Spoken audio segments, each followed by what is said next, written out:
Man. What's wrong, Tony? I just can't pass this water temple. I just can't. Fear not, gamers. Moss is here. Wow, Moss is here!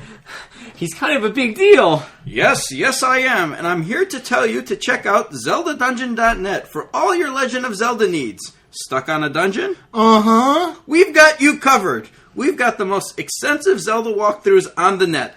Wow. News, previews, articles, walkthroughs, and so much more. ZeldaDungeon.net. And don't forget about the entire Dungeon Gaming family. Gen Game, Pokemon, Darksiders, we've got it all. And if we don't have it, you don't need it. Thanks, Moss! You're welcome.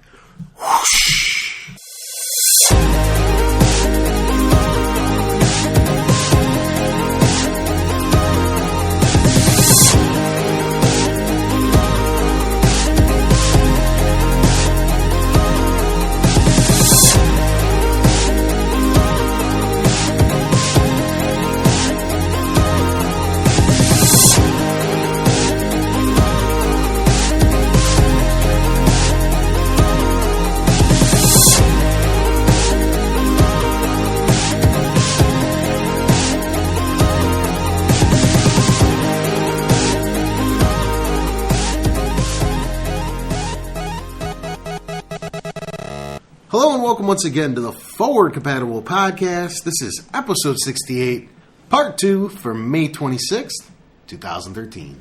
My name's Tony and I'm joined as always by my fellow podcaster Jason. Next week's going to be episode 69. Once again, if you caught, if you have not yet, click out and catch episode 1 where we discuss the news for the week, rumors, and we answer the reader questions. Yeah. Always your one chance to yell Gmail, Jason. I'm sorry, I'm getting everything set up. Shut up. Filthy whore. Also, if you caught part 1, you know that Mark was unable to join us this week. He died. He'll be back. Fuck that guy. He'll be back next week. And Arrested Development. Hopefully next week, right? I'm assuming. Yeah. Mark Cray. Yeah. As soon as he graduated, he was just like, pfft. Yeah. It's like, fuck you guys. Nah, And we're like, screw you, Joe. Yeah, he'll be back next week. Go ahead. Tony's topic of the week. Did you hear last week's? No. No? I only listened to part 1 last week. Why? What'd you do?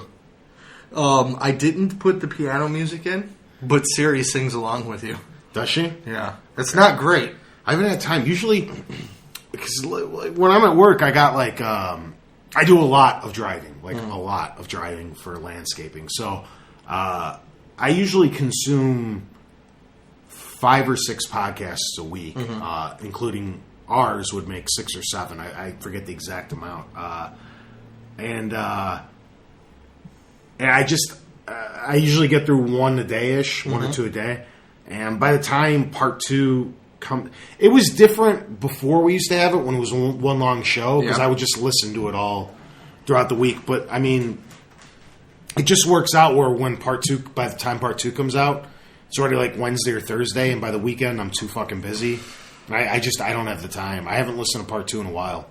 Well, you should check out the first 5 minutes of part 2 for last week's. We'll do so, good sir. Yeah. So, not much happened this week. No. Nothing. No. So we had to... We're doing horrors and gaming. Yeah. That's the topic of the week. We had to, I guess, just make something up. You know, Yeah. Of course, that's untrue. We had the huge Xbox conference in which they finally revealed a new console. A new console cometh. And I did it. I did a live blog on our Facebook. Yeah. I ended up with 116 comments in an hour and 20 minutes. Was it just you talking to yourself? No, I had somebody chime in with me a couple times. But, I mean, mostly it was me. I do know at least like 4 or 5 people that could not watch and actually read it through our Facebook. So that was very cool. Yeah. Good. So it wasn't... wasn't a complete waste. No. I mean, I don't give a shit anyways. I had fun. I wanted to do one of those for PS4, and I forgot. Well, that's because I'm the social media guy. Yeah, and I think we'll... We're definitely doing one for E3. Yeah. Yeah. Yeah. We're going to work out details on that probably a little bit later tonight. So we can get that all squared away. Yeah. I also would like to set a goal today in front of all of our fans. I know I'm hitting you with this like a ton of bricks out of nowhere. It's better when you set a date because I feel it gives us a reason to stick by it if we come out and say it. Okay. E3 is a little too soon. I don't think it gives us enough time to prepare. 4. I've been wanting to do this almost since we started the show. I really, really want to start doing video. I'm gonna one up you. Let me pull up a date here. Like today's what? Episode 68. Mm-hmm. Should we shoot for episode 80? No. Here's what I'm saying. E3 is the week of what is it? June 10th, 11th, 12th. Okay. We will do, even if it's horrible, our first video podcast that weekend. Really? At least a trial one. Yeah. Okay. Yeah, we'll have the first one. So that would be episode 70. 71. Yeah, maybe somewhere in there. So we're gonna shoot for June 18th as the first video. Might take a couple weeks to work out the kinks. Yeah, or we're gonna find out if we're gonna do it on a consistent basis or if it's gonna be once a month or however. But I would like to start doing it every day. In all honesty, I would like to switch our format over to we'll, video. We'll work out all the finer points for that. Again, the first one's probably going to look like ass and everything, but we should be able to do the first video show on June 18th. Yeah, it'll 18th? Did I say the 18th? Yeah, it'll go through its yeah. growing pains, just as the vocal portion of our show did. But we eventually got it all sorted out, so whatever. Yeah. So we ready to jump into this? Yeah. You wanted to take a few minutes? We're gonna do a really brief initial thought because we decided to try something new. Jason had an excellent idea, so I'll lay out the scope of the show for you real quick. We're gonna take a quick 5 minutes or so and do some really brief initial thoughts. Mm-hmm. Then we're gonna hop into what Jason actually set up for us, which is we've got over. How should we discuss this? Are we doing... Well, what I did is... A score? Yeah. I took the entire conference, the entire reveal, and I broke it down by subject matter of what they discussed. We're going to score each individual portion between 1 and 3. 3 being, we're sold on it, awesome, for that specific topic. 1 being, no, horrible, shit. 2, indifferent, you want to hear more. At the end, we will tally it all together, and that'll give us our scores for what we thought for the overall Microsoft reveal. How many points do you have? 33, technically. So a perfect score is a 99. Yeah. Okay. That actually worked out swimmingly. Yeah. Okay. And then after that, then we'll hop into more of a free flow... That'll be our wrap-up, yeah. But I think it's going to be more than a wrap-up. I think it's going to take quite some time because I have a bunch of shit. I have all my bullet points still that I want to tackle and some things that I want to vent on. And this might be a long one. It might be. It might not. We'll see. Okay, so let's kick the show off with some initial thoughts. Don't go too far into anything, of course, because that's what we're going to spend the majority of the show doing. I'm gonna throw it out there. Regardless of what they did and didn't do, I personally had a really good experience with the unveil because I did it with us on Facebook. And whether it was 2 people or 200 people that followed along, I enjoyed it because that was a new experience for me. So, feeding that information out to people, even though there was probably 100,000 different news outlets that was doing it, I really had fun with it. That was my baseline thoughts of it. Yeah. I was obviously excited going into it. As I put on Facebook, I watched it live on Spike, so I didn't have to worry about any signal interruptions or anything like that. They did a pretty good presentation. I unfortunately couldn't get the day off of work that day. So I recorded it, and I stayed on media blackout. I didn't go on the internet at all because I didn't want anything ruined for me. I didn't even answer text messages because I didn't. It's not Jason's fault. I didn't tell him not to tell me anything. Yeah. But him and Mark were talking to me about it, and I had to completely ignore their texts because I didn't want to read it because I assumed it was about the Xbox reveal, and I wanted to stay completely in the dark. I honestly thought you would have been in like a McDonald's parking lot watching it. So I wanted to stay on complete media blackout until I got home to watch the actual event to then be able to comment. So I saw it a little later in the day, but everything was still very new and fresh to me because I didn't know anything that was going on. My initial thoughts, I was excited to hear it, but strangely the conference was very, very similar to what I was expecting. I wasn't disappointed by the conference, nor was I blown away. It's eerie how well I predicted exactly what they were going to do. I don't know if I did it on this podcast, but just what I mentally pictured them doing was just with less movies, almost right? exactly what happened. Yeah, with less jiggling. I mean, it's very clear it's going to be entertainment first, and stuff like that. And I also didn't. I don't know if this is one of your points, so I'll only touch on it very briefly. But I didn't. I mean, the internet is up in arms right now about this. Everybody is bashing it. They think it's an atrocious reveal, but I don't. I'm actually in Microsoft's defense, much like I stood solo after Sony's defense, because now people are looking back and they're like, well, Sony's was actually pretty good. Yeah. But at the time, people thought Sony screwed up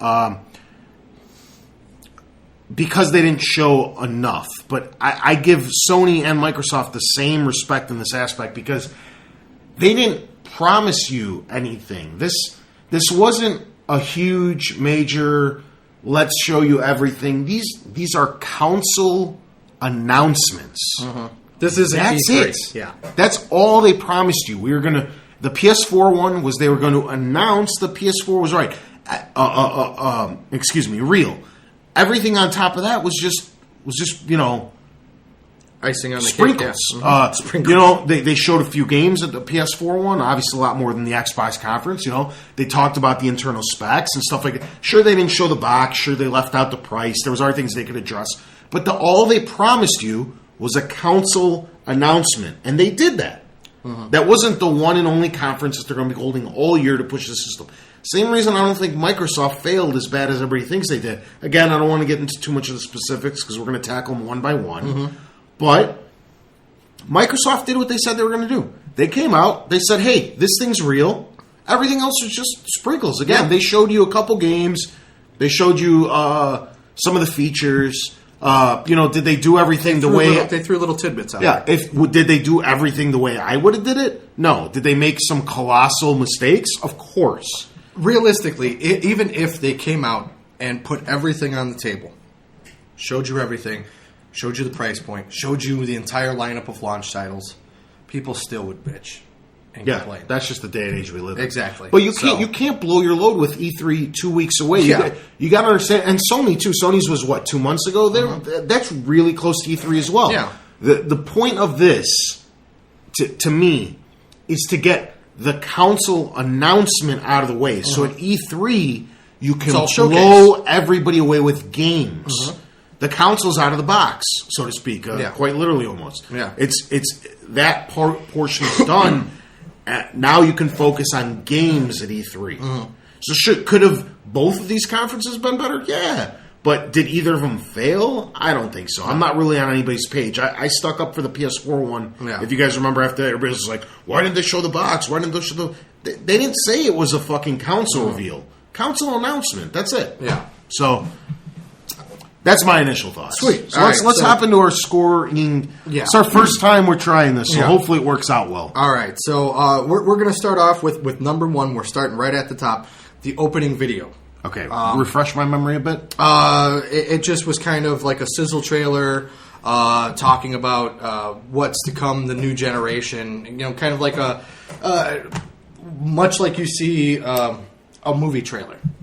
What did you think? Okay. Am I able to I don't see how this can be unavoided. Let's lay down some rules real quick. It seems like it's only natural that after every point, I'm going to start thinking of what Sony did in comparison. If you want to compare, that's perfectly so fine. I can. It's completely up I to think you. I'm going to be referring the PS4 conference a lot. Okay. In this, and all I ask is that you keep it to a scoring scale 1, 2, or 3. 1 horrible, 2 okay on the fence, 3 sold on it. I think the opening video, I'm only going to give it a 1. Okay. I think it was a very poor choice. I'm going off because Sony did theirs so excellent. If you remember before the PlayStation 4 reveal, the days leading into it, if you will, it was about a week prior to the announcement. Everybody was pretty sure it was the PS4 announcement. Nobody was positive. And they did these really, really cool videos on YouTube that were about 1.5 minutes, 2 minutes long. And they started a week before the announcement, and they did a whole video on the PS1. And they showed all the amazing things that it brought to the table. Then 2 or 3 days later, they did another amazing trailer about the PS2 and all the cool interactive stuff that it did and everything it brought to the table. 2 or 3 days later, they did a PSP one, and then they did a PS3 one the day before the PS4 announcement. Yeah. I feel that leading into it, showcasing all the great games that the PlayStation family has brought to the table, was a lot better than that piss poor opening. Just the opening thing is all we're talking about. Exactly. Right? I think it was a poor job. Video. I think it was a poor job on Microsoft. They could have done a lot better showcasing how Halo brought first person shooters to the fucking to the mainstream, and how they invented achievements, and how all these cool things that the side note. What the hell are we going to call Xbox now? Because you can't call it Xbox One with. Are we calling it original Xbox? Or? I've always called it the original Xbox. The Xbox that launched in 2002. Yeah, I've always called original Xbox. Okay. I know something that's kind of catching on the internet. OGXB. It's exactly what it is. On the internet, it's catching on that people are calling it the original gangster Xbox. Yeah. So, okay, I just wanted to get that out of the way. So, I opening video, I do not feel that they did a very good job. I'm giving it a 2. I was indifferent. It wasn't horrible, but it wasn't stellar. And I agree with you based on Sony's. For me, though, I'm a big wrestling fan, and every pay-per-view has a nice sizzle trailer that teases you about what you're to expect. Yeah. Okay. Theirs wasn't horrible, but it didn't. I was excited, and I was more like, hurry up and get this fucking video over with. Yeah. Okay. Which leads me into point number 2. Point number 2 was Don Matrick came out and covered the history of the Xbox. Yes. This was cool. Okay. I don't know if I can give it a 3. I wish there was 2.5. Again, it was cool what they did, but I don't think that the way they did it was perfect. Okay. I guess let's just give it a 3. Okay. I'm not indifferent. I can't give it a 2. Yeah. But I don't really think it earns a 3 either. Okay. For me, that should have been your opening video. So for me, when he came out and that kicked in, I was like, all right, now we're going somewhere. Now we're moving, and that's what kind of got me.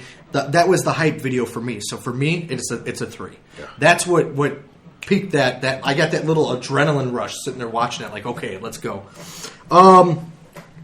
Before they got into anything else, they made a point of mentioning that at E3, they will showcase the future of the Xbox 360. So acknowledging that unlike what they did with the past generation, where they immediately killed the original Xbox, that the 360 will still be around. Mm-hmm. Where do you stand with that? I'm going to have to give this a 2, and I'll explain why. Okay. I'm on both sides of the fence with this. The reason the 360 worked so well was because they completely dropped like everything for the original Xbox. It almost see, on the other side of the fence, it's very mean to consumers to basically say, especially late adopters. 360 is still selling 300,000-400,000 units a month. People who are just buying it before the new Xbox comes out, That sucks if you bought this $300 thing that doesn't work in 6 more months. Yeah. So you're almost forced to keep supporting it, if you will. You can't just drop 75 million people. Exactly. With the install base that they have, But they have to support it. And go ahead. At the same time, I think that's a lot of the reason the Vita's struggling. The PSP, many weeks, is still outselling the Vita. Much like on Nintendo's end, the Wii is still slightly. This isn't as dramatic as the Vita and the PSP is, but the Wii is still edging out the Wii U occasionally on weeks. For the same exact reason. People are like, why upgrade if my current console is still being supported? Yeah. And it actually ends up hurting sales of their new showpiece. And I think Xbox and Sony are going to run into this problem where, because they're continuing to support current gen systems, people aren't going to see the need immediately to jump onto the next generation. And the quicker you can wean people off current gen and get them focused solely on next gen, the better your sales will be. So, do you see why I'm on both sides, and I have to be right in the middle? That's exactly where I'm at. I love the fact of knowing that my console that I have now, and leading up to this, all the major video game releases for this year stop in November. So, like, we had the mindset that it was over. Now knowing that my current console still has some life in it is a good thing. On the flip side, right off the bat, as soon as they said that, I knew, and it's a point later on, that the system would not be backwards compatible. That's exactly where I went, oh, fuck. So for me, it's a 2. I like that my system still has life to it. I don't like that they made a point at the new generation reveal to acknowledge current hardware. See, I think a better way to do it would be to drop software support, but not drop support in the system. Stop making games for the fucking thing. That's it. You're limited to what has come out, which is not a bad deal. There's roughly 1,000 Xbox 360 games. There's no shortage of software to play. And I'm just talking games, physical disc games. I'm not even talking about the thousands that are available digitally or the little $10 and $15 games. So there's plenty to play. But you got the casual, the bro gamers who are only picking up Madden and Call of Duty. Are they really going to need to buy the new system when you're still making Call of Duty Ghosts and Madden 25 for the current gen system? Is there any reason to spend presumably about $400 on a new piece of tech when you can just buy the $60 game and still play with your same circle of friends? So I think if they just stopped software for both systems, PS3 and 360, but continued to support PlayStation Network and Xbox Live for 2 or 3 more years to wean people off, I think that'd be a better situation to push people toward the next generation. Okay. So, then Don Matrick came on and he said the quote flashed on screen: "Can we take what you love and make it better?" And then it said all-in-one home entertainment system. Your thoughts? Can I give negative scoring? No. That's what the 1 is for. Yeah, 1. Definitely. I'm sure this comes up a few times throughout this list as well. I don't care. I really don't. All that stuff is cool. I think Sony handled it a lot better at their conference. Okay, Sony came out and they talked about games and Gaikai and streaming and all this, games, and more games. What Xbox did, and then Sony's like, it plays HBO Go, sure, it connects to Comcast, it hooks up to Netflix. Of course it fucking does. Their current gen systems already do that. We don't need to spend that much time talking about it. Yes, it does all that. Don't worry. You're still going to be able to get NHL Live. You're still going to get NFL Sunday Ticket and MLB, whatever the fuck it's called, and an NBA season ticket and all that stuff. Yeah, it's all there on the PS4. Don't worry. Here's some more games. Okay? What Xbox did was they elected to focus on a lot of this stuff. We're you a little bit ahead. I'm just focusing on that. I'm not trying to cut you off, but that quote particularly. 1. Okay. Just leave it at 1. Okay.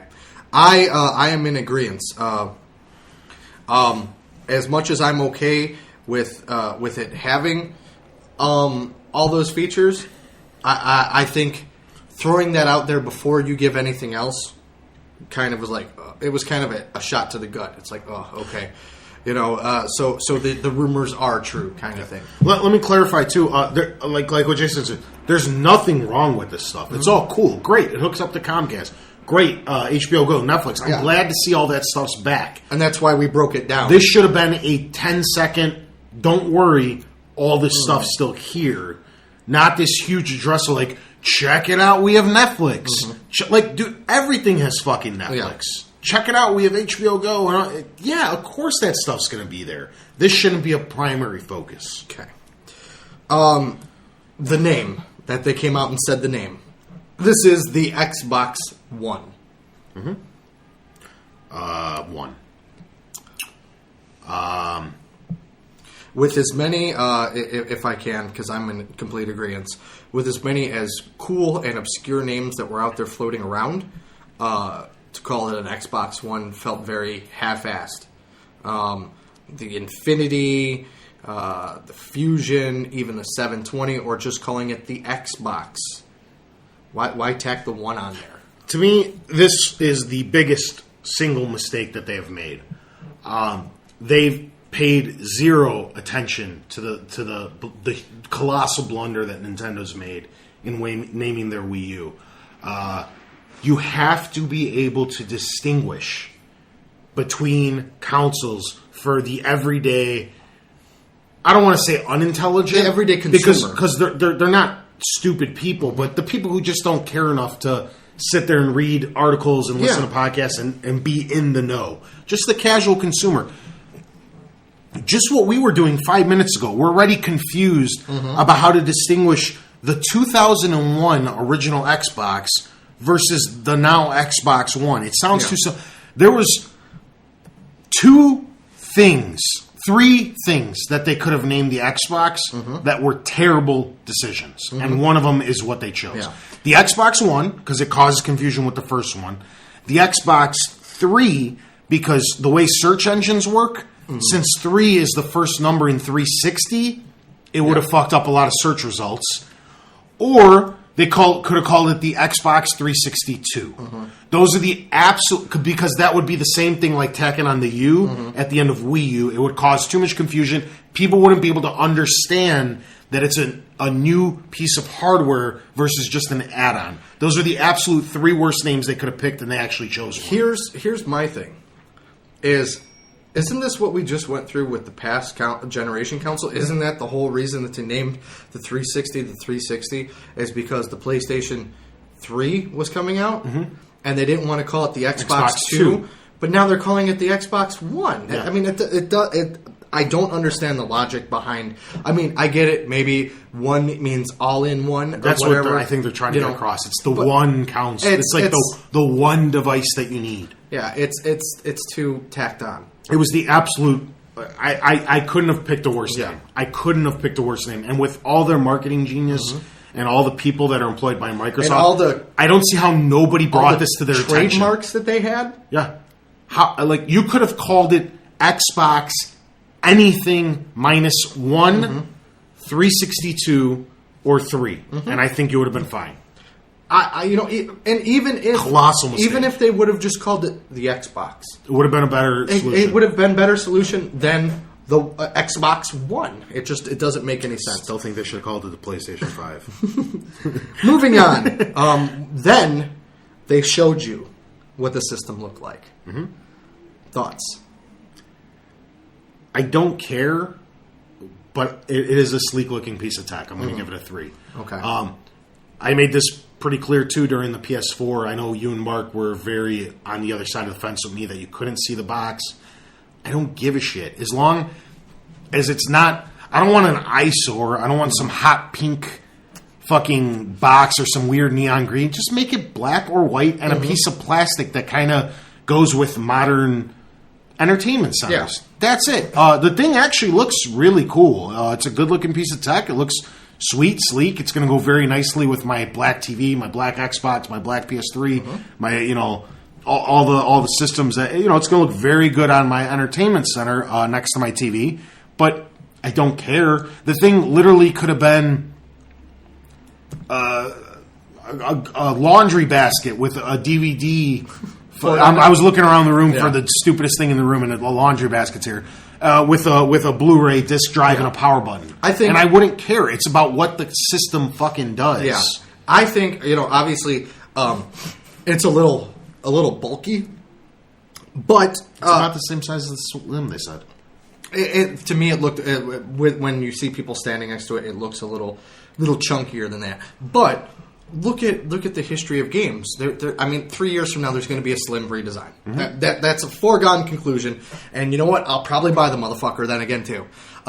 Whenever they come out with what they're packing in there, it's got to be a little bit bigger. It's understandable.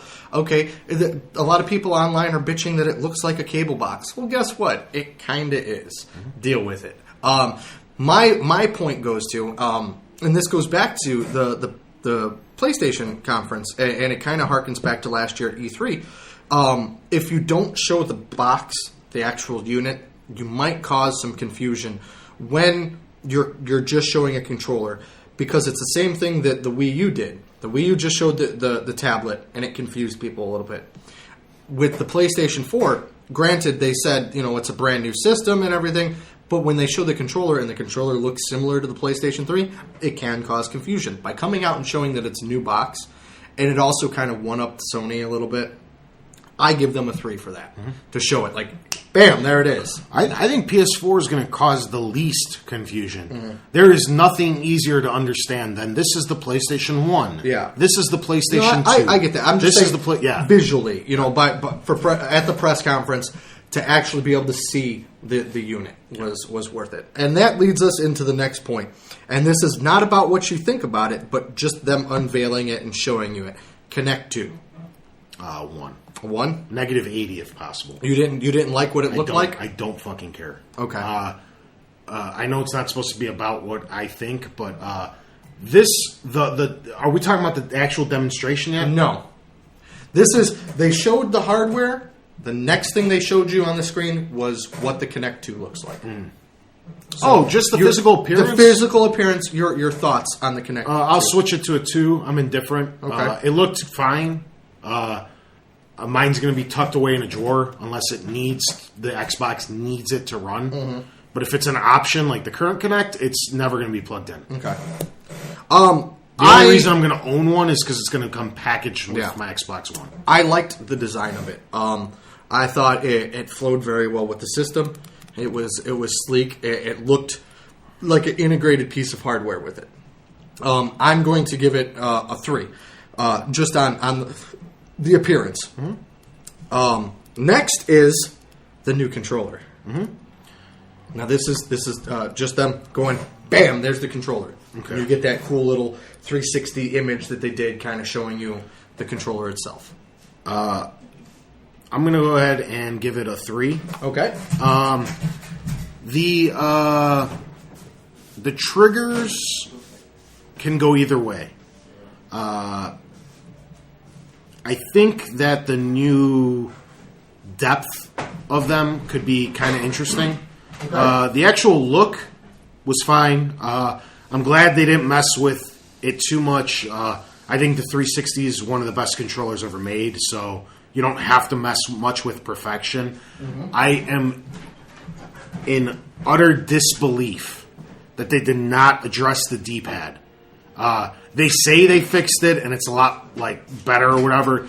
To me, it looks like the exact same D-pad that they utilized on the not redesigned 360 controller, the one with that the 90 degree, and it still doesn't work good. It's better.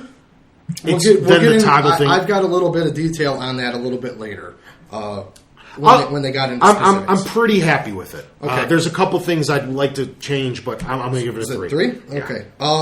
I am also giving the physical appearance of the controller a 3 because I absolutely love the 360 controller. I hated the OG Xbox controller. I didn't mind the Duke. I didn't mind it. I didn't like it. It felt too bulky to me. when they showed that they didn't really fuck with it too much, and this is absolutely no offense to Sony because I have not touched their controller, and my lack of experience with a Wii U tablet, there was no really tacked on gimmicky things to it.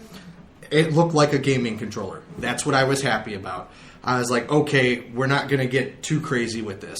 Mm-hmm. So for me, it was a 3. Next they spoke about was cloud gaming. They came on and said, all your movies, games, game saves, and content is going to be backed up to the cloud. Indifferent, too. Again, this is just assumed. The problem with the Microsoft conference is they made too big of a deal out of normal shit that is just expected. Sure, you could talk about it real quick. Mm-hmm. Move the fuck on. Yeah. Everything's in the cloud nowadays. Has been for years. It'd be a bigger story if it didn't have cloud integration. You know what I mean? Everything's in the fucking cloud. There's no point to having tangible hard drives in a few more years because everything's just going to be linked up to servers anyway. So like I said, this is a non-issue. It's like saying we had Netflix. Of course you fucking do. Of course you have cloud fucking infrastructure. I liked that they took it a step further with the cloud. They did evolve it, being able to actually have your full games and game saves. You're not restricted to the, what was it? It's like 5 gigs now. 512 is what it is currently on the cloud.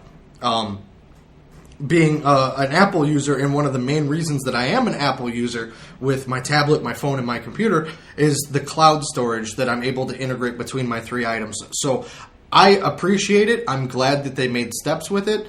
I'm glad that they talked about some of the infrastructure with the cloud. But for me, it is a 2. I agree with you.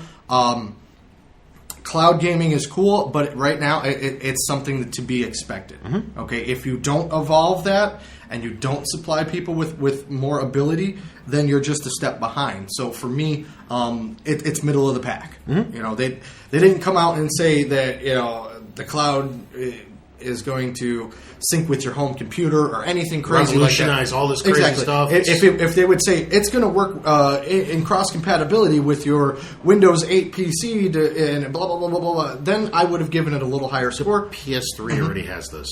I mean, exactly. Cloud storage evolving is expected. Yeah. So for me, it was a 2. The next thing they brought up, and even though the current Kinect does in minimal aspect do this, it's more of an advanced system where the system will recognize you for who you are and be able to distinguish your voice from somebody else's. Yeah, I've heard this story before. It was when the original Kinect came out, and it doesn't work. It looks really, really cool on a stage that has optimum lighting in a closed environment with microphones and everything pre-tested and probably pre-programmed to work perfectly on their display, so they don't have any mishaps in front of millions of viewers. Yeah. Problem is when this thing gets home and you have dogs barking and motorcycles speeding by you outside your window, doing burnouts, and your mom screaming at you that dinner's ready, and all this stuff that happens in normal everyday life, this will not function half as well as they pretend it will. This is a 1 to me. A 1, okay.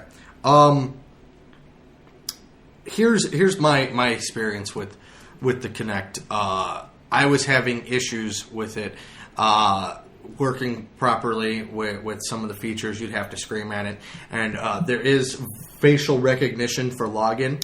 Unfortunately, my younger cousin looks a lot like me, and the system would recognize him as me and sign me in as his profile. I do really hope that it evolves and it works better. I'd like to see it work better. There's no way it could work worse. Yeah. The Kinect doesn't work. Interesting side note, when they were doing a bunch of the Kinect demonstrations, when they would say different things to the Xbox, it was fucking with people's Xboxes at home that had Kinects. So if you were watching the live stream on Xbox and they came on and said, Xbox pause, it was actually pausing people's streams and kicking them out. Interesting. For me, it's a 2. I want to see more. You need to prove to me that it works properly and that it's going to live up to the expectations that you have, quote-unquote, set. You can't burn people twice. If Yeah. this thing doesn't work again, they really have to let this go. Yeah. This thing has to be it's what... it's do or die. This has to be what they promised before the original Kinect launched. And that thing did not live up to And expectations. see, that's the thing that gets me is So my bar is really low with the Kinect PC 2. version of the Kinect with SDK support and everything works a million times better than the Xbox One. Like the functionality is there. It's just on the software and programming side that was a major issue. So they really need to step their game up. Next, we got our first look at the new home screen. Thoughts? One. It looks like Windows 8. It looks terrible. I guess they don't care that everyone hates that design and thinks it looks ugly as shit. And if it's anything like what we currently experience on the 360, which is exactly what it looks like, much like the PlayStation Store found a way to get worse with every iteration, the Xbox dashboards have pretty much consistently gotten worse as well. You don't think it's possible. Stuff's supposed to be innovative and get better and move forward, but somehow these companies find a way to move backwards in life. For me, I don't have a whole lot of experience with the Windows 8, obviously. It's awful. That's what I've heard. It's Windows 7 With the skin over this it, skin on it that disrupts everything that... Because Windows 7 is the best operating system ever made. Yeah. So they took that and covered everything up and all of the ease of use. Very similar to... You know exactly what it is because you have experienced the dashboard updates. Yeah. Remember right before they did all this Kinect reskinning, how easy stuff was to find, how you could search for games, everything was right there. Sure, there was ads and all that other crap that was bothersome, but stuff was accessible. And when they updated it to do that Kinect tile bullshit, everything became harder to find. It hid your game library. It hid all your stuff. So everything was pages and pages over. It's exactly what Windows 8 did to Windows 7. It hid everything that made Windows 7 great. For me, with the initial reveal of the home screen, based on just what I saw, it does look sleeker than what we currently have. It looks less cluttered from what they've shown. For me, it's a 2. The reason is I like you said, I like some of the older layouts that they had. I really wish that they would have gone the route of something like iOS or Android on a mobile platform does, where you can customize your pages to have what content you want there. If you want to make it mandatory to have an ad in the lower right corner, that's fine. Let me put shit where I want it. Let me have accessibility to what I want when I want it. They started doing that because the most recent update, they added the pin page, The pins, which is awesome. And it's right there on your first page. It's on your home page, and you could put whatever you want. So I put HBO Go and Xfinity. I would like to see that in a Netflix. tiled layout right on my home screen right when I boot the system. Yeah, if I could drag and drop, like exactly what you were saying. If the lower right-hand corner always has to be an ad, fine. Now, but let me move the other 7 tiles the way I want them to move around. I did not see any ad on that home screen. Because nobody paid for the spot during. Understandable, but I'm just saying off the bat, I did not see one. So again, show me more. Show me that it's going to work properly. Show me that it's not going to be slow and unresponsive like the current dashboard, and I will be more than sold on it. That's the other thing. How did the Xbox 360 get so much slower with all these updates? know. It was so... If some of you joined the 360 team late, like in the last 2 or 3 years, you have no idea what we're talking about. The 360 was ridiculously responsive before all this Kinect bullshit came out. It like slowed Even everything that down. first Kinect dashboard update was quick. Now even like Netflix, like everything just takes longer to load. It takes longer to launch. The blades were the fastest thing ever, because I remember when I was first trying to do that, I'm like, oh, went too far. God damn it. Moving on to our next one. The system remembers where you left off with TV, games, movies, and different content. I know you don't own a Vita. This is old tech. The Vita does this perfectly. The Vita, which is far less powerful than the Xbox One will be, can handle, I believe, 8 apps open at one time. So you can be messaging your friends on the internet, in the middle of a game, checking your email, and all it is I know you can't see my hand gesturing, but it's just moving up and down to click which app you want to open. It's unable to, it's unable to run multiple games at one time on the Vita, but it's to be expected. There's limited technology available. But, like I said, you can flop in and out from opening a game. You minimize the screen, have the web browser open to check the wiki page on how to beat the part that you're stuck on, snap that down, open the game, and it's right where you left off. There's like those perfect. Also, too, this is something that Sony announced for the PS4. Yeah, as that it'll be able to pick up and remember right where you left off. My exact point. I'm going to do a 2 for this. I'm indifferent. Again, this is to be expected. This is normal, everyday video gaming nowadays. It'd be a bigger mistake to not include this. It's not a feature. It's just if we don't include this, we're behind the 2-year-old Vita. Yeah, and I mean, like, for me, I'm going to agree with you with a 2. I have an iPhone, and yes, you cannot run multiple apps at the same time, but what it does is it suspends them, and you can pick up right where you left off with it. So it's kind of the same thing. But and I will give credit, because I've seen different phones and everything be able to do split screen, run multiple apps and everything. For Apple being behind the curve, this is a normal for me. So, yeah, my console should be able to do that too. That's what I'm saying. It's expected. It's nice to hear that they are at least integrating it. If they didn't, it would be a bigger miss than it is a hit. But it's definitely a 2. I'm just saying, if a 1.5-year-old handheld can fucking do it, you better believe their brand new showcase from Microsoft better do something that a 1.5-year-old handheld does. That brings us to the quote-unquote trending content, where you can see what people similar to you and your friends and everything is watching, doing, playing, listening to, jerking off to, and it will recommend content based on that. Would. Don't care. This is another thing, like, I heard it's cool if you're into it. I know Nintendo is doing something similar. I don't know exactly because I don't own a Wii U. I've just heard it from friends. I don't give a shit. This is not something for me at all. I guess it's another thing that might sell a few more units because people are like, oh, check out that cool Twitter ripoff. I don't fucking care. Yeah. I don't care, like... So is that a 1? Yeah. Sony does this already on the Vita.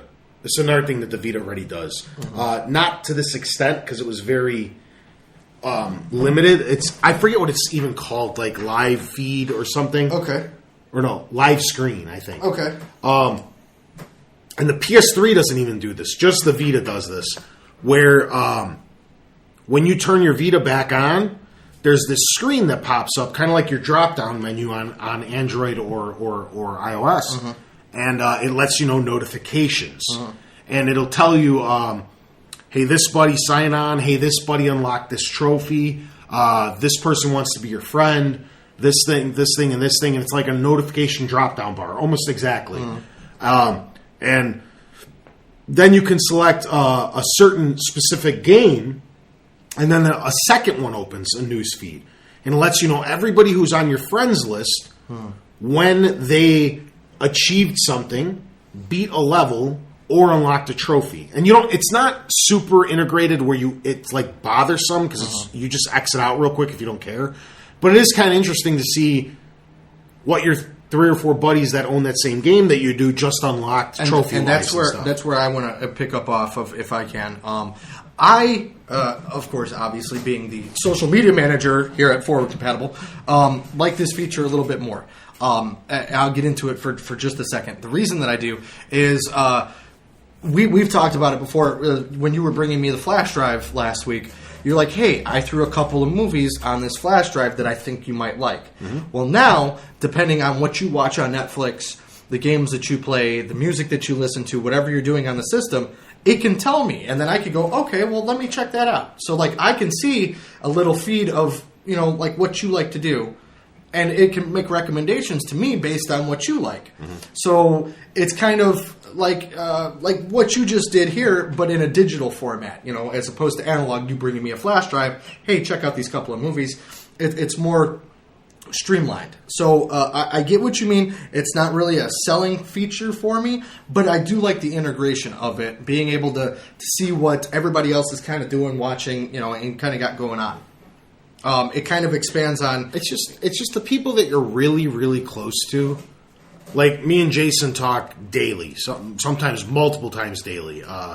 Whether it be about just bullshitting around or video games or the podcast, we're constant communication with one another. So you got to understand that your friends list and everybody out there has to understand where I'm coming from. 80% of them you don't know personally. Or whatever the number is. Okay. 50%. They're people you picked up. I'm not trying to counteract what you said. I have, with exception of, and take no offense, Andrew Dillon on my friends list. I know in person every single person. Okay, trust me. I don't accept invites from people that I don't know. See, I was going to say, trust me, you're an anomaly. The same thing with my Facebook. I have only people that I know in person. Okay. So that's what I'm saying. You're an anomaly. Most people, they're all about having 500 friends. You pick up friends. You're just like, hey, I met you in this random multiplayer match. You want to be my friend? Sure, we'll get down on Gears of War. Here and there, you know what I mean? Yeah. You talk to them, you communicate. They're gaming friends. You become friends with them through your gaming device. Okay. Man, I forgot the whole fucking point I was trying to get at now. Sorry. Yeah, way to go, Jason, Dick, and now he's peeing and he's not even here. Okay. Fuck. Wait, dead air. Yeah, whatever. Right, I'm trying to look at your point to read. Where the hell is it? Before you get too far into it, it's talking about trending content. Okay, that's right. So, for me, all right, I like on Xbox, I'm just guessing. I have 80 friends. Okay? I want to say 20 of them I know in real life. Okay. Another 10 of which are from this podcast. Okay. Which is great. I'm happy, to have you guys on my friends list too. We should definitely be playing more because I don't play enough with these guys. And the other 50 out of my 80... We're almost an hour in. That's fine. Halfway Whatever. Through the list. This only happens once every... Sure. No, I'm fine with it. I'm just checking. So 50 out of my 80 friends are people I just met playing random multiplayer matches, and I have no idea who they are. Okay? So the whole point I was trying to get at is, like I said, maybe 20 out of my 80 friends, a quarter of my friends, it's the same on PlayStation Network, I actually know in real life and actually care about their movie recommendations. So the whole point I was trying to get at is, do I really need to go to Xbox One to see what my friend Jason, in real life, who I talk to constantly on phones and all this other shit, do I need to rely on Xbox One to find out what movie he thinks I would like? Or can I just pick up the fucking phone and call him or text him? This is true. On the flip side, though, you watch a lot of Netflix. I watch a lot of Netflix. I'm looking at a more integration of this where if you give a movie a 5-star review, okay, maybe it'll recommend it to me. If you give it a 1, maybe it'll avoid me, okay? Or a prime example, a movie which we were discussing last week off the show, Vulgar. Okay, I've seen that movie. I saw it 10 years ago. You and I talk every day, but only certain times is it opportune for that movie to come up. Same thing with Archer. You guys did nothing but talk about Archer, and because I really wasn't paying attention, I never picked up on how awesome it was. But maybe if I'm on my Xbox, and this happens a lot, and I look and my friends are all watching Netflix, half of them don't have it where it shows you it says watching a movie. I'm like, all right, whatever. But if you can change that? Huh? You can change that? No, you can have it tell your friends what you're watching. Oh. Yeah. I didn't even know that was an option. But anyways, basically, the point that I'm trying to make is if you're watching something like Archer, and I'm sitting at home completely bored, like, what should I watch? Let me check the recommendations. Oh, look, Tony's watching Archer. Well, it looks like an animated TV show. We kind of like the same shit. Let me check it out. Okay. That's my point for it. Here's another counterpoint. Okay. This can very easily turn into You know on Xbox how you can rate players? Mm-hmm. How many times have you actually taken time out of your day? Don't ask me. Okay, normal people like myself, I have never given anyone a recommendation ever. I don't have the time to sit there and Ain't nobody got time for that. Ain't nobody got time for that. To sit there and fill in some archaic fucking system of 5 stars that somehow is supposed to rate you as a gamer. The same thing. I'm not going to go into every movie I watched on Netflix and be like, ooh, 5 stars. My friends should check this out on my stupid Xbox Live feed that I thought this movie was worthy of their time. I'm just not going to bother. I enjoyed it. And when I come on the show or talk to you next time, I'll be like, dude, check this out. I mean, I get it. It could backfire. See, me, I instantly, as soon as when you added me as a friend on Xbox like a year and a half ago, like I instantly went on there and gave it 5 stars. I appreciate but that. I mean, that's just what I did. I never did that for you. Prick. Now you better go home and give me 5 fucking stars. All right, so let's go ahead and move on from that. Then they showed the cable integration. Cable television integration announced that Xfinity was one of their partners. That was the first one that came out and said. We were talking about this a little bit off air. I'm going to give this... This was another one that I wish I could give a 2.5. Okay. What did I give the last one that I was curious about a 2.5? A 3. Okay. I'm going to give that one a 2.5 and this a 2.5. But since I give the first one a 3... So this is a 2? I'm going to drop this to 2 so they both equal out, okay? This looks cool. Yeah. It does. But this was far too big of a focus point. Yeah, I think they spent way too much time. The initial thing was like, that's kind of badass. Yeah, and it's sweet. Like, the guy kept playing around. He's like, TV, Xbox, TV, Xbox. And the transition was cool. If it works that great, great. God, I hope so. I really hope so. It really doesn't... It just seems a little fat. Because I already do that. I have, like...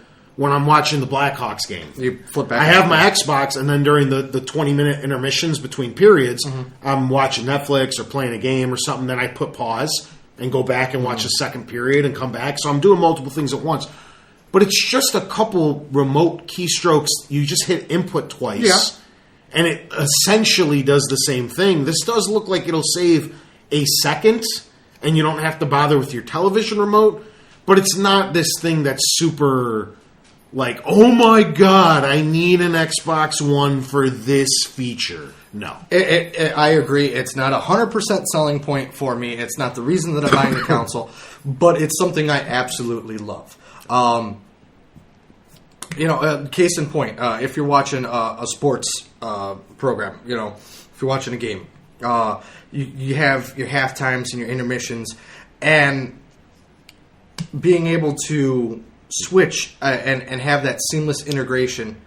Not even talking about the internet or anything, because that's coming up.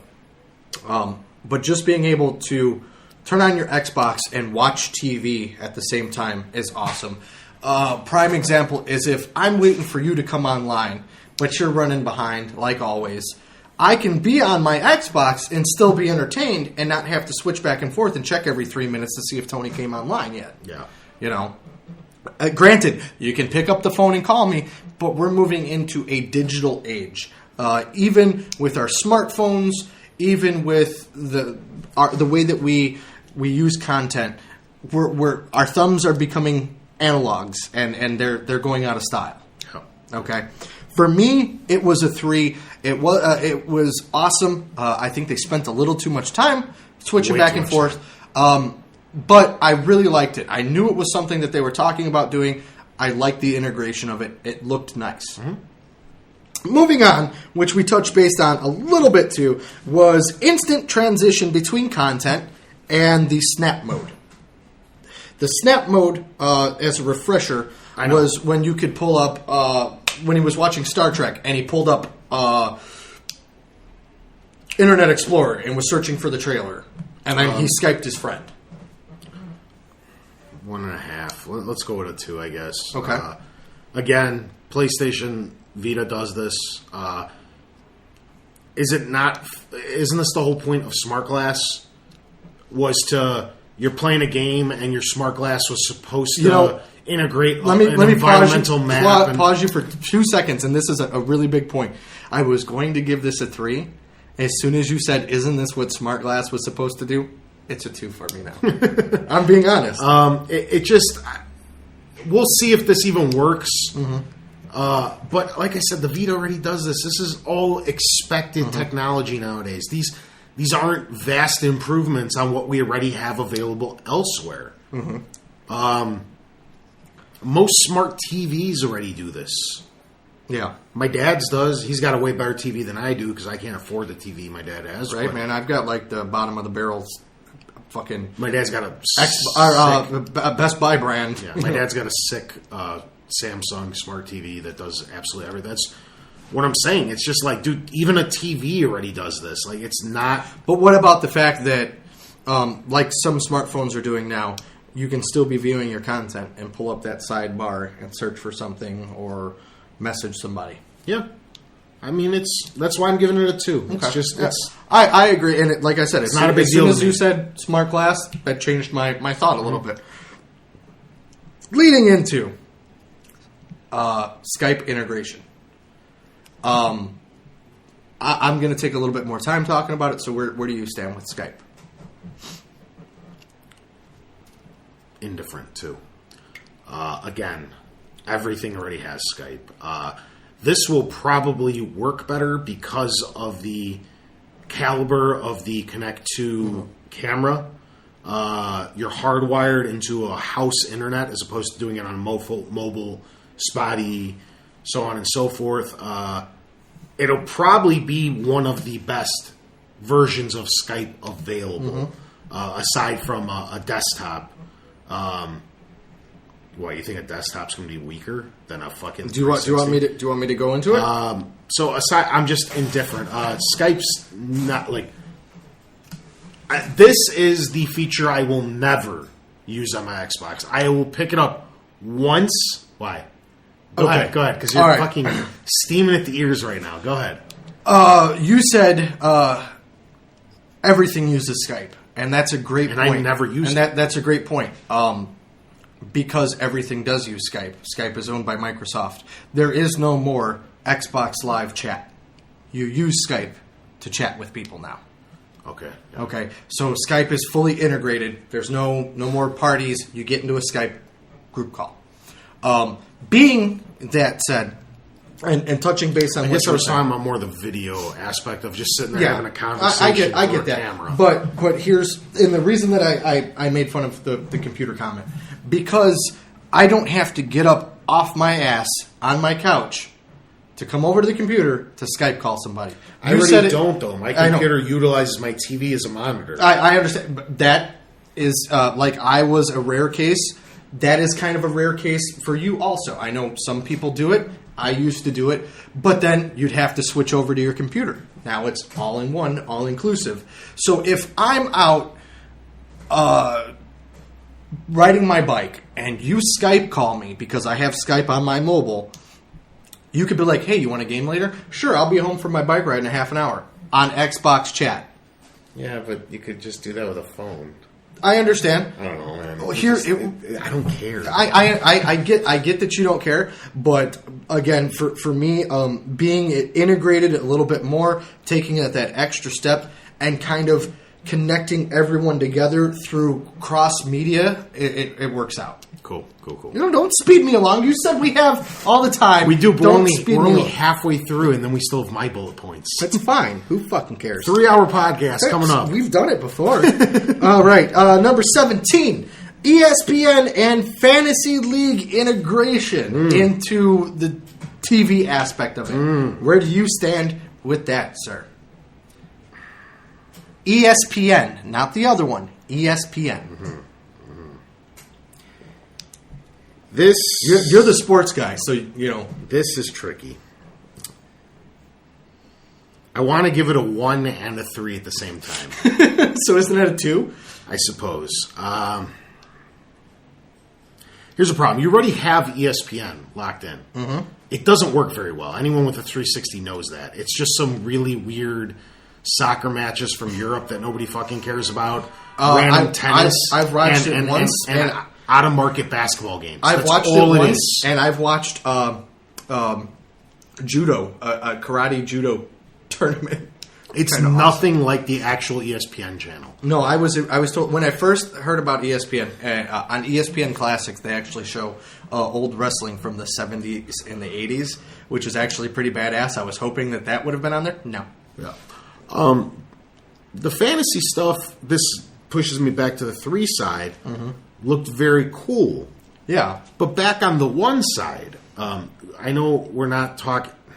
We're not talking. When is the other one? It's down because they broke it in half. They didn't talk about it at the same time, so it's further down the list. Okay. So we can't get to it yet. Okay, here's the thing. It's number 29. I'll dance around it. Okay, the way that their fantasy is integrated into this Xbox sounds like they have exclusive deals with certain providers. Okay.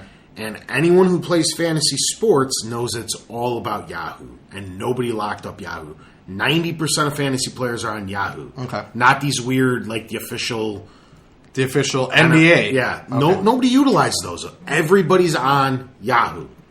And unless you lock up Yahoo, nobody's going to care. Okay. An entire league. Picture this. You play your fantasy football game. Or your fantasy with your same friends every year. You're trying so hard not to. Yeah, your fantasy football every year with your same friends. I have 2 established leagues. One I've been in for over a decade, and one I've been playing in for like 6 years. Okay, it's the same group of guys every year. There's like one guy who drops out, and we get a new guy. Okay, they're basically the same group of core people that play these every year. The one I've been in for over a decade, me and one other guy play video games. Okay. We're on Yahoo every year. Me and this one other guy are not going to be able to convert 10 other guys to drop Yahoo to come to the officially licensed one just so me and my one buddy can check on an Xbox. This isn't going to work. And that drops me back to a 1. If they don't have multiple options for fantasy leagues, I agree they're with you. They're going to lock exclusive fantasy providers. That's the problem. For me, it was a 2. I'm not a big sports guy. Unless they do some type of integration with WWE and some type of fantasy league with that, it looked cool.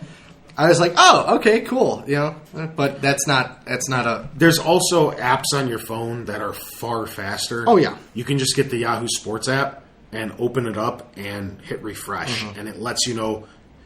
It did look cool as it live updated on the little sidebar, if it works like that. The problem is, okay, I'm going to spoiler, whatever. I don't fucking care. I'm done dancing around it. It's because they locked an exclusive deal up with NFL, and we'll talk about that specifically later. Yeah. That's fine. NFL.com's fantasy football is garbage, okay? It's way behind, too. Yahoo is so good about constant updates. That's so weird to hear that. Soon as somebody scores a touch, because Yahoo started fantasy. I understand, but like Yahoo is like so far behind nowadays in everything else that they do. It's really, really kind of shocking to hear that. They like, soon as somebody scores a touchdown, you can hit refresh on your app 20 seconds later, and the score adjusted for your personal game. It's crazy how fast Yahoo is. Now, NFL.com can't even keep up with its own fucking league. But what about Now, I'm assuming what they showed was simulated. That's the point, though. So you open up your NFL.com, you saw this one dude just scored. If it's not instantly refreshing like Yahoo does, it's still a delayed reaction. You still think you're winning or losing, even though the score just changed. But I'm saying it's so much quicker to just hit the Yahoo Sports app and hit refresh, and you're good. It looked like it did it instantly as he scored the basket. Yeah. That he jumped ahead. So I mean, again, if that's simulated, okay.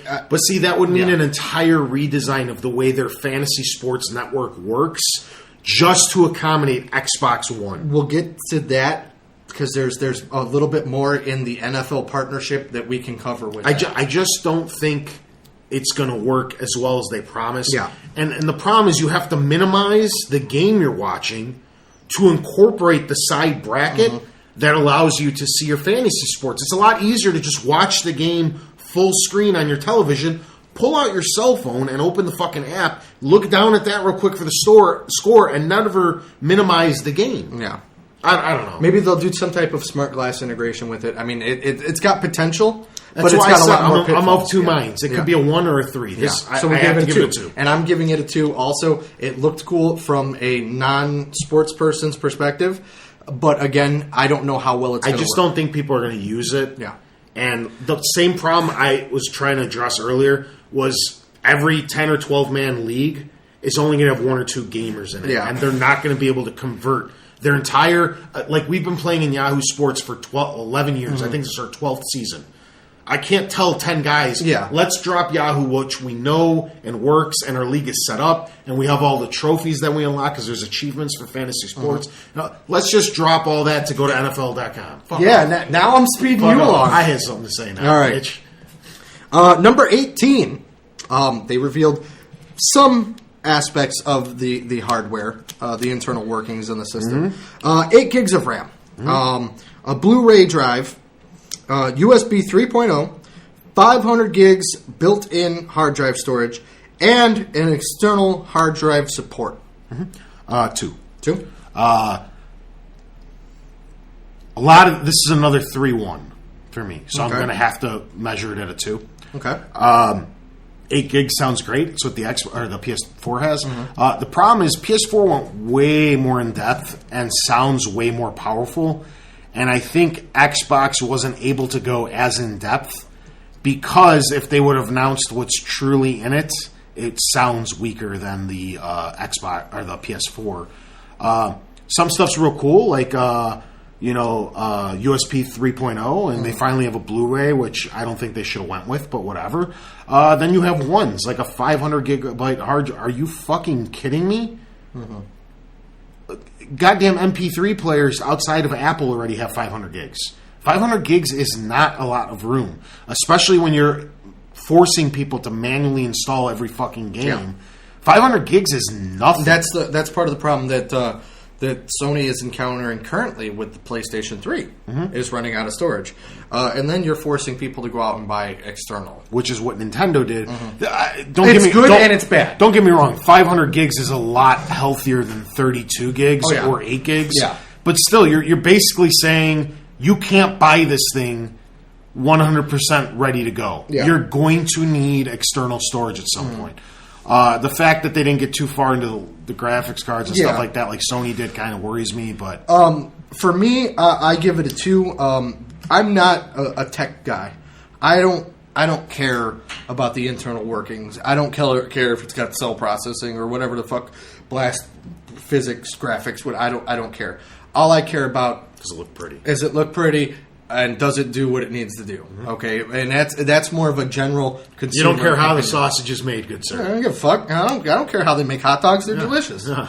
Okay, so for me, it was a 2. It was nice to see them throw out some specs, and then when I tried to compare them to what Sony did, Sony gave out more. But again, I was just like, okay, whatever. They're going to be pretty. The PS3 They're is gonna a be little. It's a little more powerful than the 360, and I mean, the PS4 will be a little more powerful. Technically, than the Xbox that's where we are in this current generation too. You want to be technical? The PS3 is more powerful. It's not always, how much horsepower you have. It's how you drive the car. The problem is when the two systems, because we can't really call Wii or Wii U in these because they're a little too far behind technologically. No, but when the two systems are very similar, but one's a little bit more powerful, it doesn't matter because you have to develop for the less powerful console. And I completely 100% agree with you with Sony first-party games blow Microsoft out of the water 100% in visuals. Because Xbox can't run them. But all the third-party stuff all looks the same. Or, it in might certain look better on cases, it looks 360. better in 360. So, because you have to make, that's why they're all made for the 360. It's less powerful, and they know the PS3 can easily run anything that's on the Xbox. So, I'm actually a 1, a 2, and a 3 on that last one. There's terrible parts, great parts, and just meh parts. Okay. I give that one a 2, yeah? Okay. Yeah, 2. Full Kinect integration. The system requires it to work. Yes! Yes! Negative 80. Hold on. It is going to be a 1080p camera. They have entirely new body motion controls, how they track you. Supposedly, the Kinect can track your heartbeat and your heart rate And here's the selling point for Tony. This is why Tony's going to give the Kinect a 3. Guaranteed right now. Because Tony's biggest problem with the Kinect 1 is it did not work in the dark. The Kinect 2 will work in the dark. Yeah. I've heard all this shit before. It's not going to work like they promised. They showed all this crap about the guy turning his hands over and the Xbox finally being able to read it. Mm-hmm. Here's the problem. This thing could work perfectly. It still doesn't make a game fun. Kinect sucks. -80. So it's a 1. Okay. -5 million. I'm going to give it a 2 based on my prior experience with a Kinect. When I had a Kinect, I probably played 2 games with it. Kinect Sports was fun as fuck, okay? Because I had an adequate enough living room to play it in, was able to do 2 players, have a couple people over. That was fun. Beyond that, I never fucking used it, except to talk to my Xbox once in a while. So for me, any improvement is an improvement on what they've had before. You can't go backwards. Exactly. The Kinect was so bad and broken. You cannot make anything with worse. as bad as Kinect 1 was, I'm indifferent, but at least it's going to be an improvement, and at least I'm not going to shell out additional money to buy it. It comes with the system. -500. So, the controller. I'm getting into a little bit more detail here. It now has a built-in battery, which is flush with the system. It's got force feedback in the triggers. It has a new redesigned D-pad internally. Okay, it uses a magnetic feedback in the buttons. They now have a distinct click to them because they don't use the rubber membrane layout like they used to. So they're actually magnetic and it'll click down. Mm-hmm. Battery, welcome to 2006.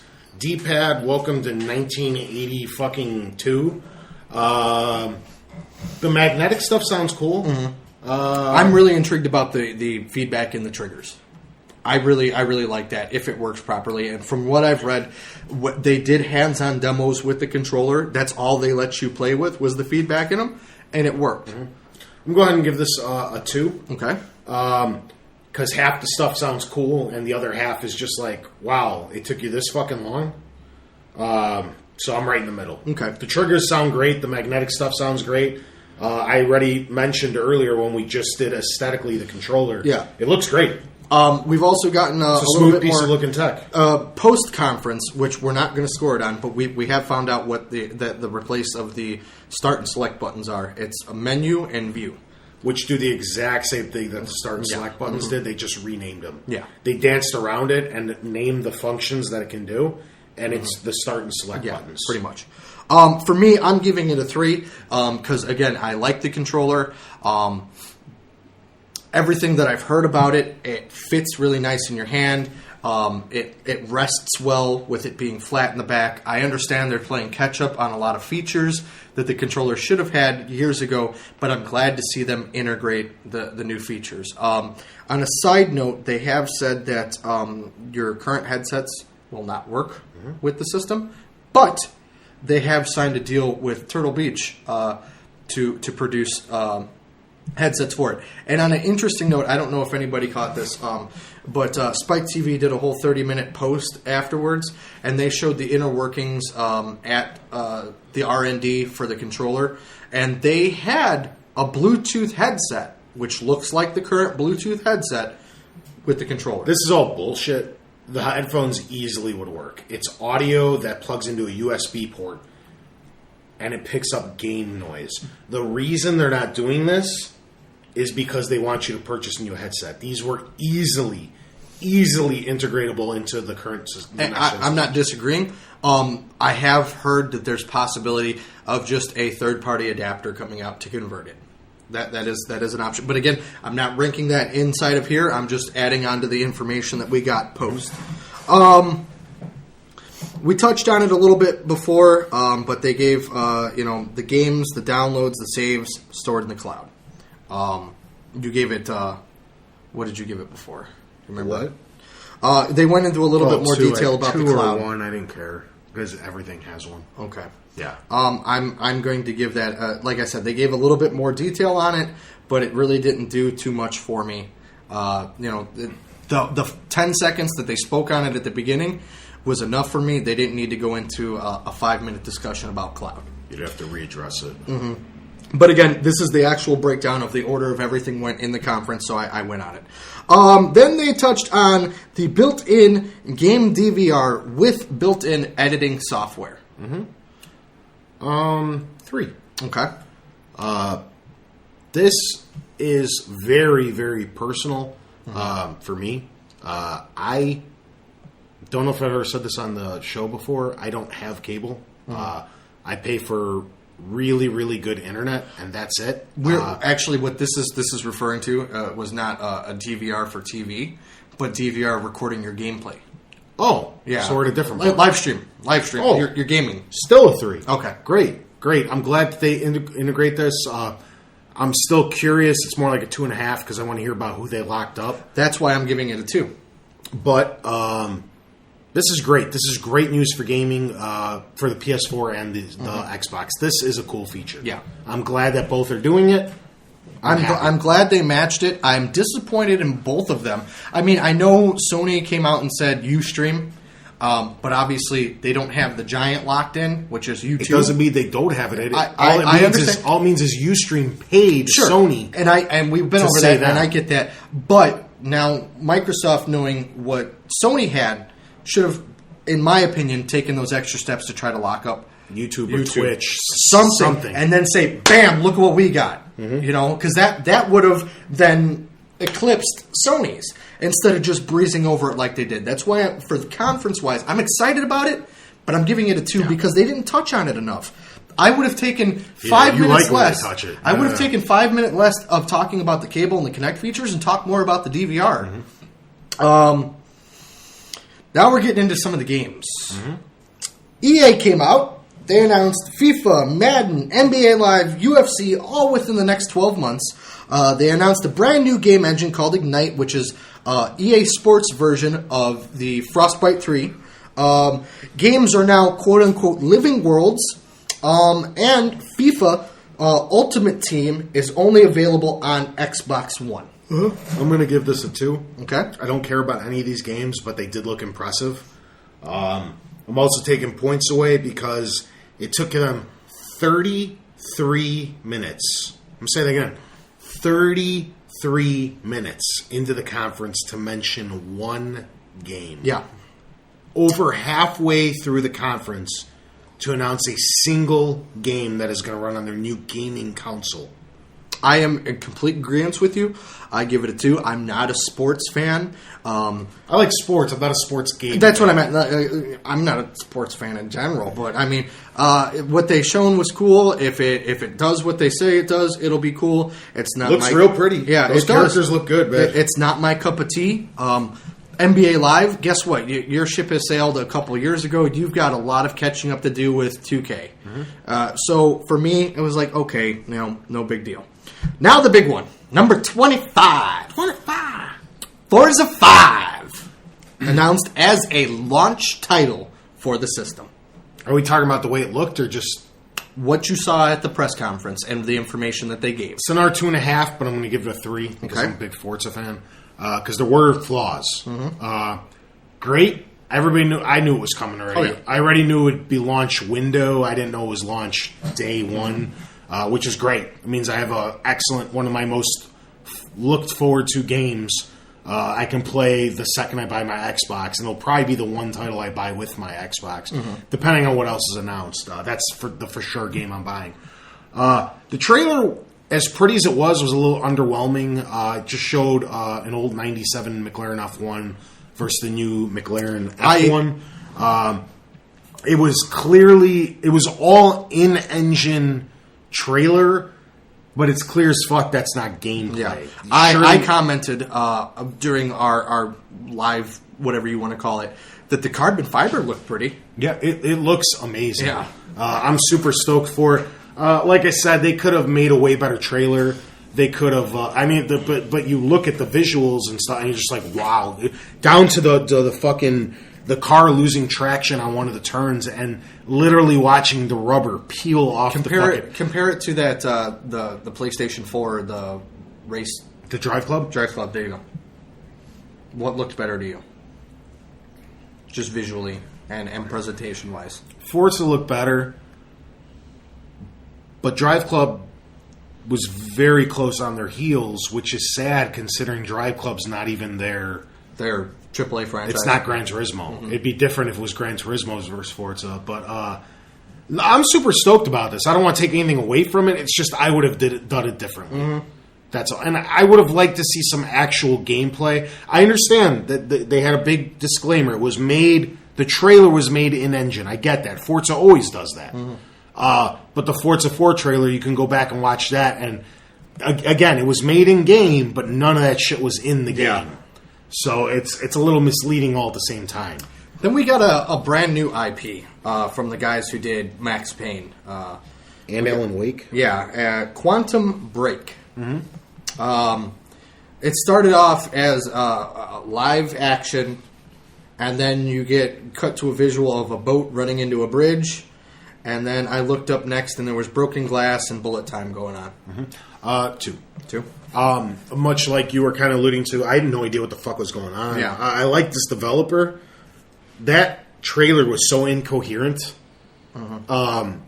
I don't know what the game's about. See, that's why I'm giving... What the fuck is going on? That's why I'm giving it a 1. Okay. For a brand new IP, you should have given a little bit more detail instead of this, like, half-ass cryptic...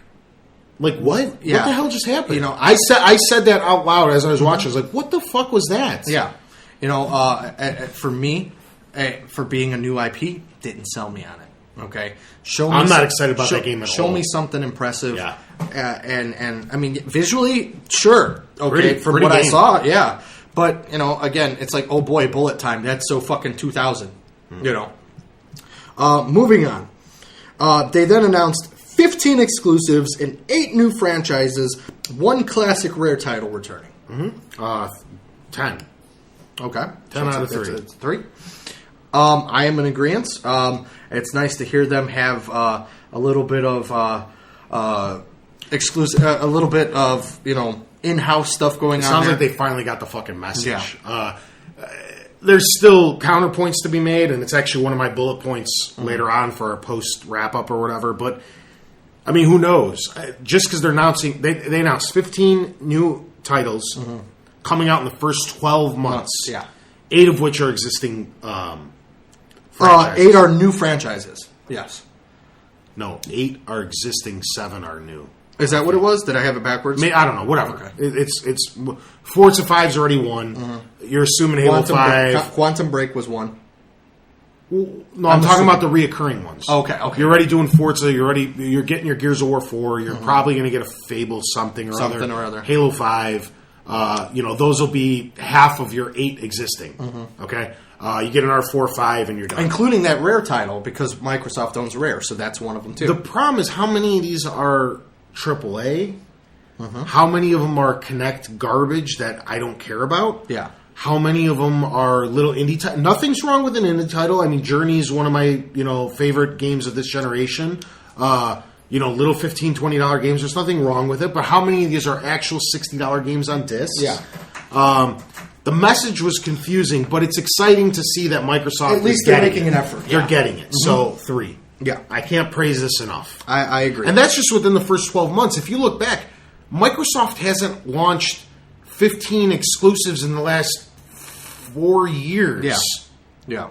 And they're planning on doing this in the first 12 months of the Xbox One. This is great, amazing news. Yeah. Good. I just for hope Microsoft. it's not Connect shovelware bullshit. It very well could be 10 out of the 15 or Connect This is Dance. true. Connect Dance 2. I want Connectimals too, goddammit. Yeah. Moving on to one that I'm sure that you're going to take a minute to talk about here, sir. We got this chick that walked out and she looked like Martha Stewart. Something about she worked for Xbox for their TV division, whatever, blah, blah, blah. Nobody gave a shit until they said Halo TV series with the involvement, which will probably end up being produced by Steven Spielberg. How you feel about that? Well, here, let's reel it back because we never really touched base on it. Did you watch Forward Unto Dawn? Yes. What did you think of that? It was cool. Okay. You give this a 2. 2? Really? It looks cool. Steven Spielberg worries me. there's a lot of good and there's a lot of pluses and minuses I see with this. You obviously are cashing in on the Halo name, but why not show a 10-second teaser of Halo 5 as opposed to this? This doesn't seem newsworthy. Because I'm going to tell you why really quick. Because the first episode will have your 10 seconds teaser of Halo 5 at the end of it. It doesn't sound like this was worthy of being at this conference. This could be cool. Steven Spielberg's not making this. They're using his name. It sounds like he's producing it.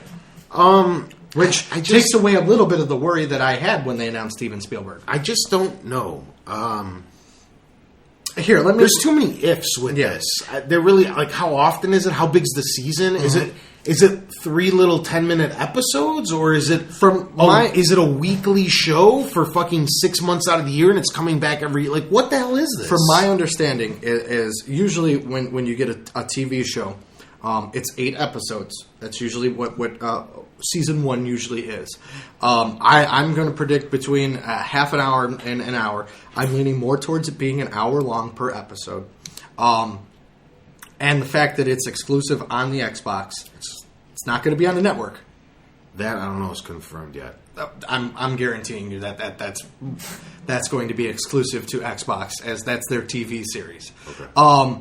Either way, sci-fi TV shows have taken a big jump from the old quote-unquote sci-fi days with Battlestar Galactica and all that stuff, and I'm not knocking those. But you've seen a definite evolution. And then just with what they did with Forward Unto Dawn, even if the show is half of what that movie was, it'll be excellent. It'll be good. I think it's a smart move. As opposed to all the hype and everything that we heard a couple of years ago about the Halo movie. It makes sense to do it as a TV show. They've got this vast universe, and they can continue to build on it. Yeah. I like the idea. It's a 3 for me. Okay, cool. Yeah. I like the idea. This is scary to me. This is like the Halo spinoff that... I don't know if you guys remember before Halo 4 reached, I was one of the very few people who was extremely confident in 343's ability, and they did not disappoint. Yeah. I know a lot of people were worried, similar to how we were worried before Gears of War Judgment launched, and how we're kind of looking down on Arkham Origins, stuff like that, because it's somebody else taking the reins. I did not worry at all when 343 took care of Halo 4. This worries me. This sounds like the thing that could fuck up Halo pretty good. So... I'm indifferent. I just don't know, dude. Yeah. I get that. Yeah. I get that. I was excited. I mean, if you're going to sell me on the Xbox being half of a cable box and all this entertainment, that's one way. And I'm not even a huge Halo fan, but hearing Halo TV series, like, okay, all right. I can do that. Yeah. Stop dying. They announced an official partnership between the NFL and Xbox. So much so that coaches on the field will now be using Surface tablets in integration with the actual NFL league. Thoughts? Go ahead. I've got to go to the bathroom again. Well, he locked up Roger Goodell, which is the guy who basically runs the NFL. They had him sit down on the couch next to... who the fuck was with him? I don't know. Some dude from Microsoft. That guy. Yeah. Was it Bill Gates? Might have been, but I don't even remember, because this was like when I started zoning out, because I was already trying to process the first 45 minutes of the conference. It just... I was kind of touching on this earlier. It's just a little scary with this was the bullet point I was trying to dance around with the fantasy. They locked up exclusive rights with the NFL, which means they're going to be utilizing NFL.com, which means they're going to be utilizing NFL.com's fantasy, which not too many people use. So, although it seems cool in theory, and I'm excited about the possibilities, I really, really am, I'm pretty sure a lot of bullshit's going to come out with it, like local games being blocked out unless you have NFL Sunday Ticket. Maybe very similar to the way the current ESPN app runs on the 360, which is not very well, and it's very limited in its content. So I'm going to go with a 2. And I'm a huge football fan. Football is my absolute favorite sport. So this should be a lot more exciting than it is. Yeah. which should be a big tip as to how worrisome it is. I'm going to give it a 2 also. I didn't care enough about it. I can take it or leave it. I'm glad that they were able to lock up somebody like the NFL. And again, they showed that fantasy league. And without knowing what I know now, it looked cool. I could care less. I really could. I guess at least on the bright side, if you're over and we're recording on a Sunday, you can catch part of the game. Yeah. I mean... have your Xbox going on in the background. Exactly. We could easily just be watching Fox TV. This is true. But I have an Xbox right there that doesn't have cable. Right now. All right. Number 30, where we're in the home stretch now. They announced the Xbox One is coming this year. 3. 3. 2.5 actually, because it's expected. PS4 already announced that they're coming this holiday. This is going to be the battle of the Titans this year. I can't fucking wait. E3 and to watch the sales numbers are like my 2 most exciting things happening this year, to see who's winning what and what's happening. E3 primary, it's just like battle of the Titans this year. Take your predictions right now. Who's going first?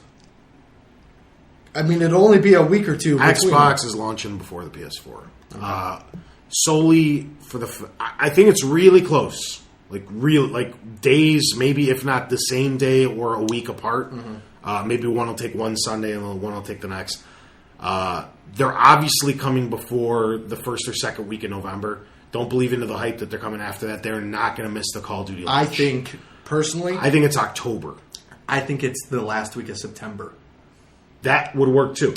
It has to be out by October, late October, because the last week of October is Assassin's Creed launch, and that's already confirmed next year. Yeah, and they're not going to make a bunch of November games are confirmed. Well, no, yeah, Assassin's Creed's October. Yeah, but I'm just in general. That whole holiday launch window. Yeah. So you're going to want to be out before that.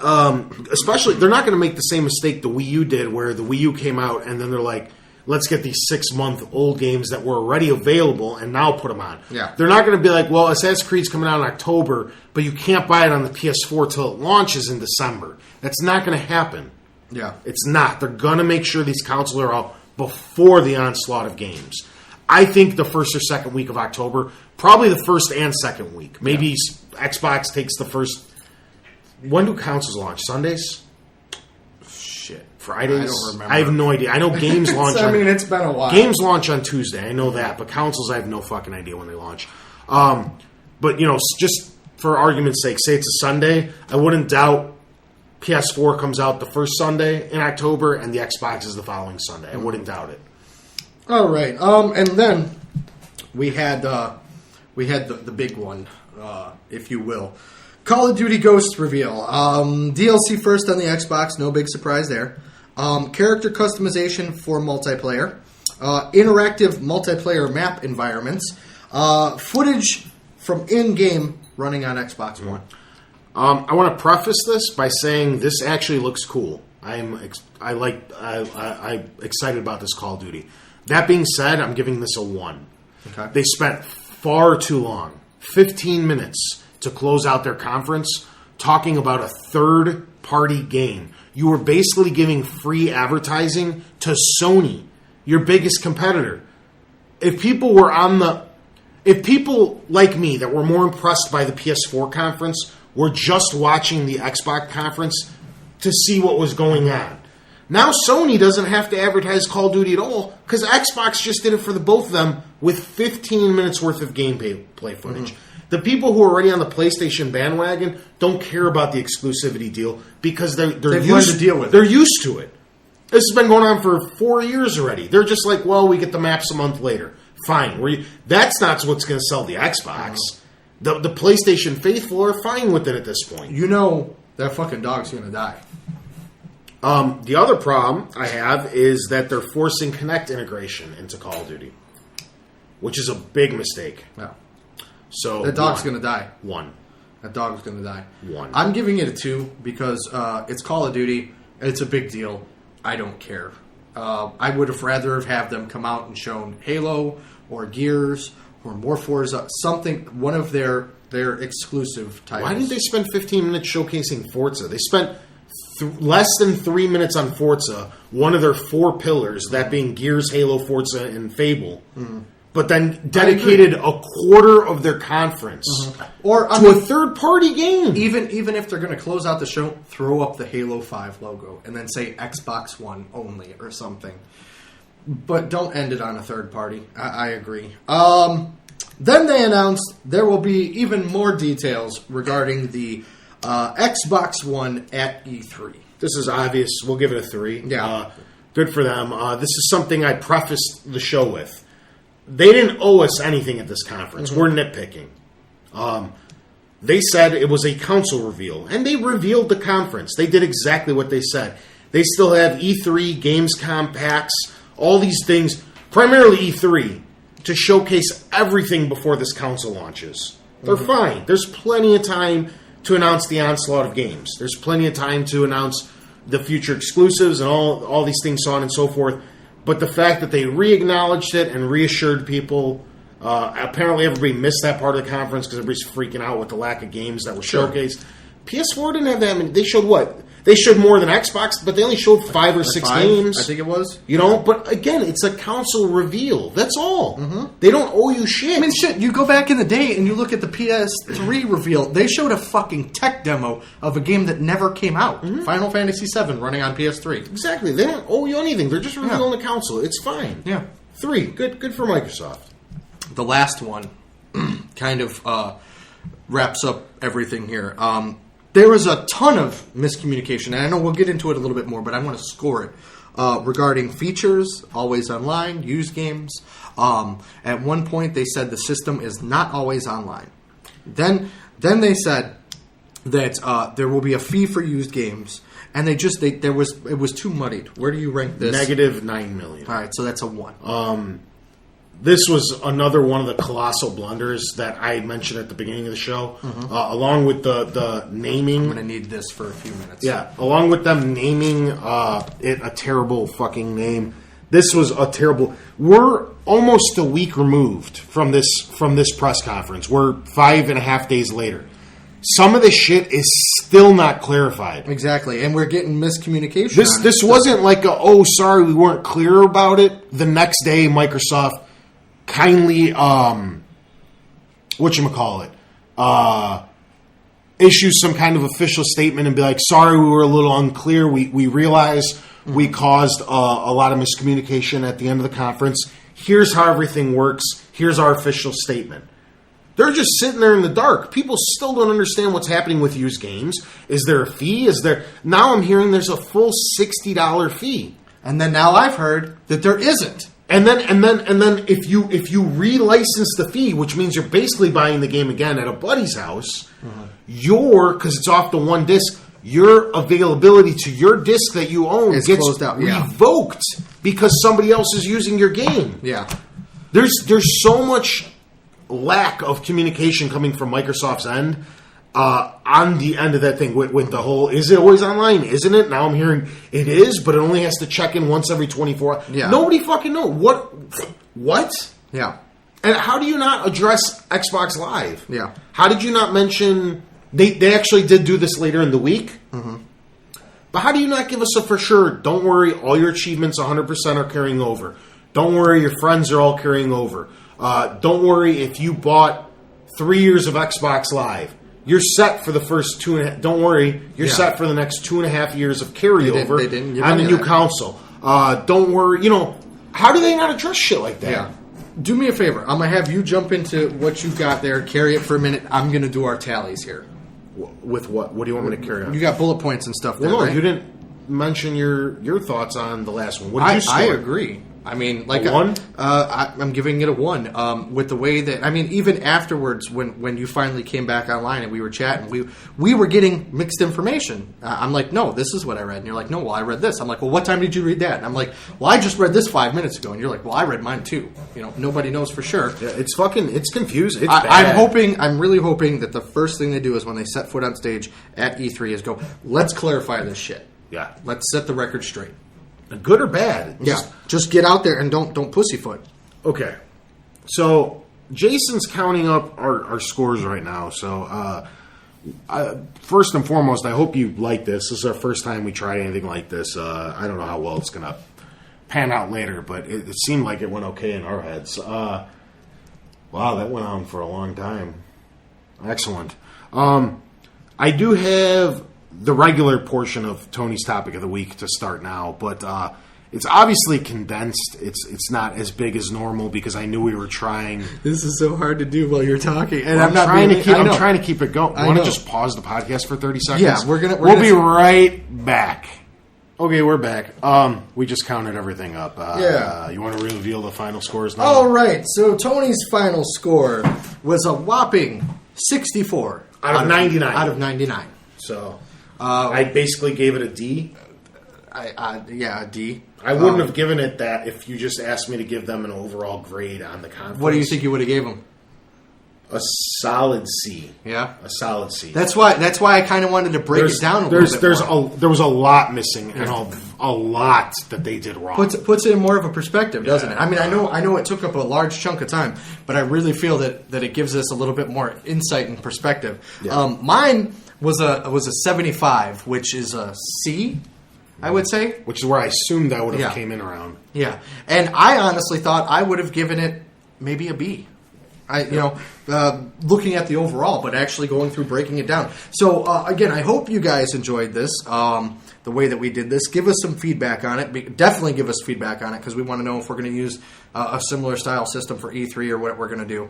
But I enjoyed it. Yeah, it was fun. It was something different. Mm-hmm. All right, let's hop into... I'll cut some of these out because of how long the podcast went. I'll just try to do the major ones. Or we could speed through them. I don't have that many. It's got 2 pages for the papers. Well, I write big, so... well, this one we already addressed. So, as this one and this one. Wow, Sorry. This is going quick. Sorry. Okay. This was a little confusing. I was kind of mentioning this when I was talking about Nintendo in part 1. Mm-hmm. Who the fuck was this reveal for? Because, okay, it seems to me like all this shit that they were showcasing, which I still don't think was a bad move, but it was still a bad move. Just talking about Kinect and just talking about cable and not addressing a game until 33 minutes into the conference. All that stuff was curious, to say the least. Yeah. Now, this isn't E3. No. E3 is when the casuals tune in to catch something. It's the one video game thing they watch all year to catch up on their news for the whole year. Mm-hmm. This was strictly for the hardcore, the people who turned in and cared, or the people who just wanted to tune in to bash Microsoft. Yeah. Okay? Now, and the Associated Press. Yeah, and you guys know as well as I do, all this bullshit is for the casuals. The TV, the fucking Kinect, all this bullshit. Where were the games? Even shouldn't this have been addressed to us and maybe reserve some of this crap for E3 or leave it out completely? Just announce a statement or release a 3-minute video on YouTube, which will go viral if Microsoft announces it officially, and talk about all this dumb shit. Even the time and the day that they picked was not geared towards your hardcore gamer. Who the fuck is up at 11? 11 a.m. on a Tuesday? Yeah, to watch a video game conference. Yeah. It was just... I don't know. It just seemed very bizarre, really weird and out of place, to say the least. So, very corporate. Yeah, that's the way it felt. Yeah. Okay. Yeah. So that's that. This is going to go really fast. We actually talked about a lot of these. Okay. Here's another thing. This is a theory that I've been reading on the internet that Microsoft utilized this press conference more or less to get the boring stuff out of the way. Okay. Do you see where I'm going with this? Yeah. Where they're like... That's a positive outlook on the conference. At E3, they want to showcase all the cool stuff. So right now, let's talk about what's inside the Xbox. Let's talk about the stuff that it does that doesn't focus around gaming. Let's get this all out of the way. So E3, we could throw this huge game-centric 1.5 hour fucking... extravaganza, showcasing nothing but the cool shit that the system, because we don't have to show you the system anymore. We don't have to show you the controller. We don't have to talk about cable. Okay. Do you think that was a possibility before I comment on this? I think it sounds good. It sounds like that's a good outlook on it. I think, though, if you were going to do that route, you would have addressed more of the rumors and concerns of the people. Okay. Here's my problem with this. If this was the ideology behind Microsoft, if this was the method to their madness, okay. If it is, quote, dumb shit that gamers don't care about, why did you feel the need to address it at all? This could easily, I could tell you the entire Microsoft conference in 45 seconds. Yeah. You could have spent 3 minutes addressing it at E3 and let this be. You didn't even need this fucking conference. It was so out of touch with what the core wanted. And that's easily seen on every internet page right now that's commenting on the Xbox. How dissatisfied people are with this thing. So yeah.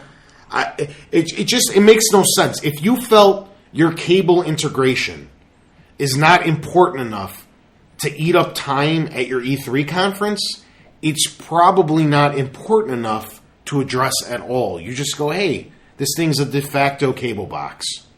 Done.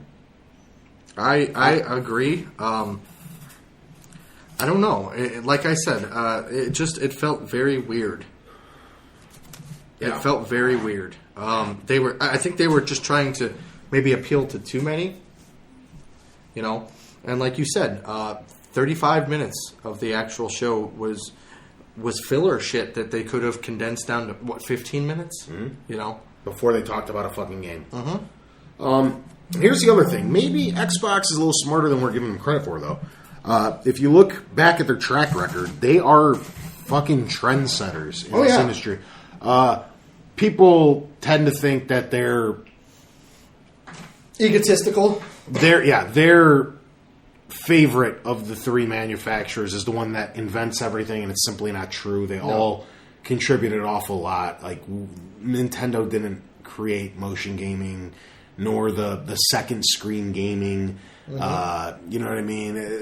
Iterations of that stuff was out far before Nintendo even. It's just how you build upon it. Yeah, people like to. They have tunnel vision when it comes to stuff like that. They're just like, oh, we created that. Like, no, the PS2 had an eye, and the Dreamcast had a second screen on it far before Nintendo even thought about it. Yeah. You know what I mean?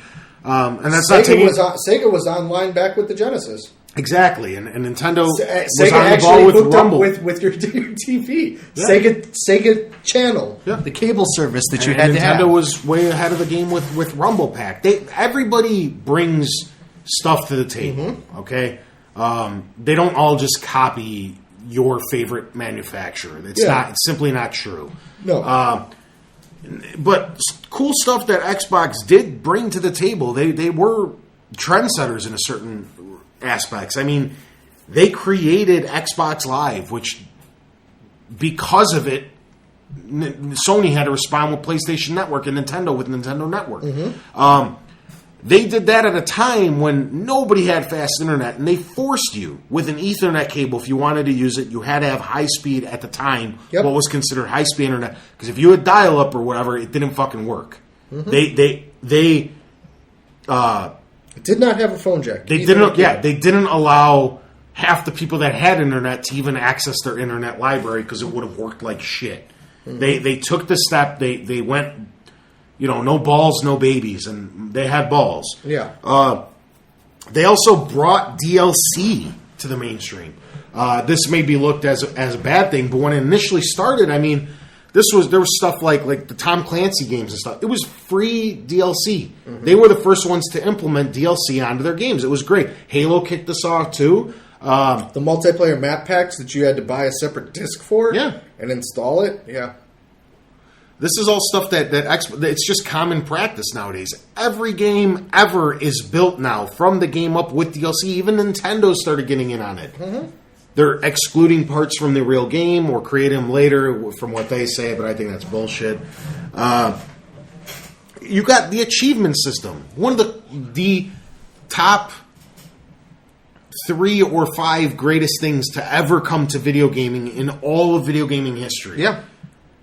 They fucking started that. And again, that had to start the trophy network on PlayStation, and Nintendo. I don't even know what they call theirs. Maybe will come around one day, but the achievement system is so popular, it carried over into non-consoles with Steam. I was even telling you guys earlier, Yahoo Fantasy Sports has achievements now. iOS and Android, they're all getting MMOs, World of Warcraft, shit like that. Yeah, everything has achievements now. That is an Xbox thing. They started that. Yeah. And that. And originally, people were like, "That's fucking stupid." And look at everybody now. Xbox also brought decent multiplayer to consoles. Before that time, PC was the only one that was able to do it. Oh God, You know what I mean? And now it's expected. That was an Xbox thing. They also made a first person shooter work correctly on a console with less buttons than a keyboard. And now a lot of people can't look back. They're only used to playing first person shooters on controllers. You know what I mean? They actually. They might have been pretty close to one of the first. I don't know if it was Sony or Microsoft that kicked off Wi-Fi for gaming first too. I don't know that one. Because the Xbox came out a year before the PS3. Right? Yeah, but it had that stupid little dot. Yeah, but they still provided. Then it was Xbox because they came a year before. Yeah, so they still provided an alternate means to get online too. That was, that's innovative. And now Wi-Fi is built into everything. It's expected. That's what I'm trying to get at. So maybe we're selling these things that we're viewing as dumb. Maybe we're selling Microsoft short. Maybe 10 years from now, when everybody has a DVR built into their console, and everybody's got fantasy, and everybody jumps up on the bandwagon, and it becomes the norm. Yeah, then the next thing is all digital media, and then people are going to get in an uproar about that, and Xbox and PlayStation are doing that now. Yeah. Prepare yourselves mentally. This is the last generation of physical media. Yep. I assure you.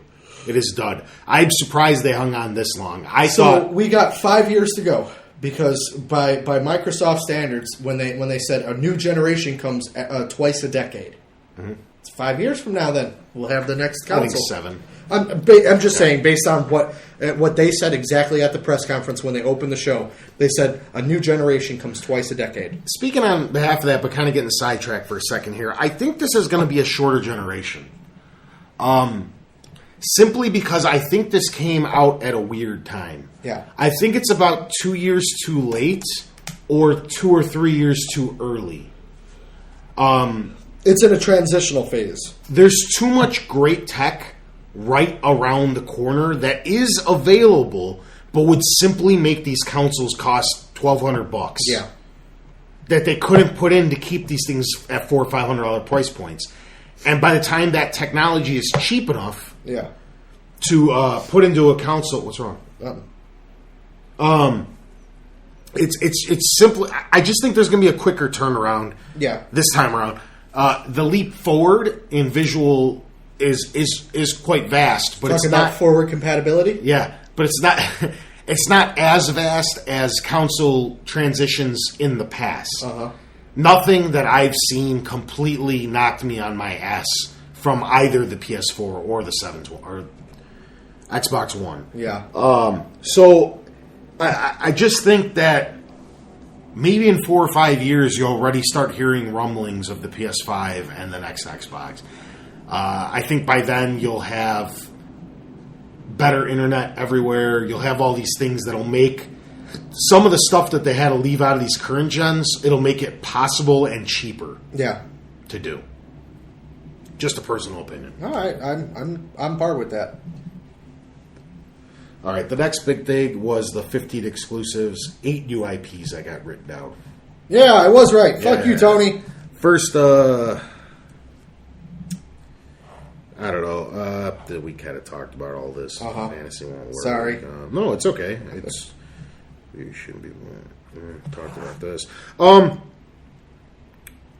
One thing that they did, in my opinion, really well, I'd love to hear what you have to think about it. They addressed this, I think, after the fact, was the easy transition. It makes it sound like what I assumed it should be. It's just a relief to hear it.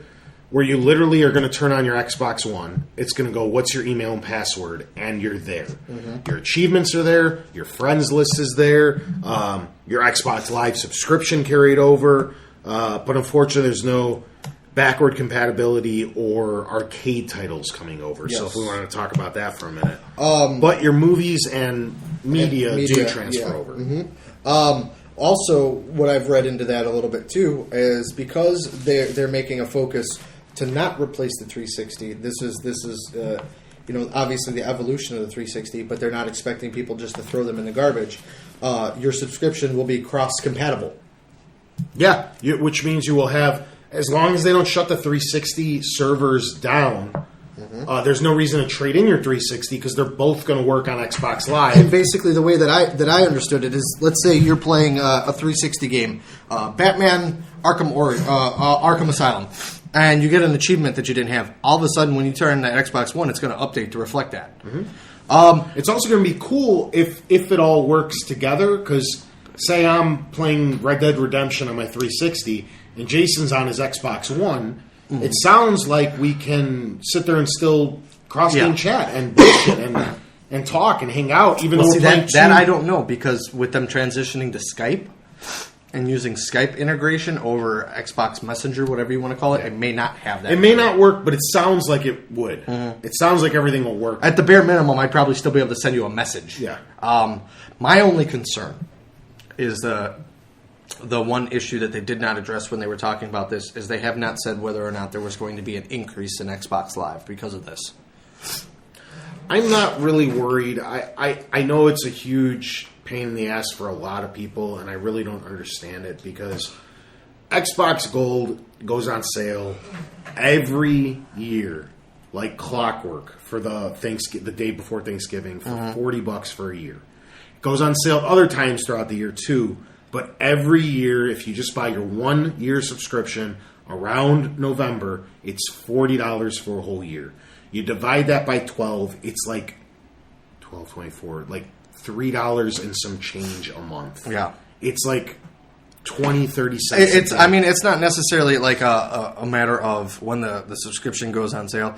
I just want to know, obviously, what's the price? Is this going to be? Is this going to jump up to $100? No, that's the most they can up it is $10. I think a year. Okay, reasonably, yes. Which is another $1 a month. Yeah. It's like I said. Then it'll probably go on sale the day after Thanksgiving for $15 or $35. So it's like $4 a month, $1 a week, $1 a week. And I'm not trying to make it sound like it's not your hard-earned money and all that other stuff, but it's the amount of backlash on the internet for Xbox charging for their service. People are like, oh, it's $15 a month. Who the fuck? Or whatever. How much is it a month? It's $9.99. Okay. I'm on a month-to-month right now because I was waiting till they gave some information. Yeah, okay, mine but just expired. You have an excuse. What I was trying to get at... And my birthday's coming up. Yes, it's $10 a month, yes. But unless some similar situation like what Jason just ran into happens, who the hell is buying it at $10? Who's spending $120 a year on Xbox I know Live? a couple people, and I tell them, I'm like, you're a fucking idiot. Just go out and buy a fucking card. It's $4 a month. Why would you pay $10? Just buy it in bulk. Yeah. I don't know. So even if it jumps up a little, I'm not rich or whatever, but $1 a week, I can swing $1 a week to play online. I can swing. If you can afford a Netflix subscription, you'll be able to afford this. That's what I'm saying. It's just like people make such a huge deal about it. It's like, calm down, man. It's okay. It's like buying one game. Yeah. I don't know. And then, who's to say? And I'm sure it'll come up a little bit later, but you know what? Actually, I'll wait on it. Go ahead. I know it's running going to out of points. Okay. There's a big issue regarding used games and everything like that. And this kind of segues from that for me.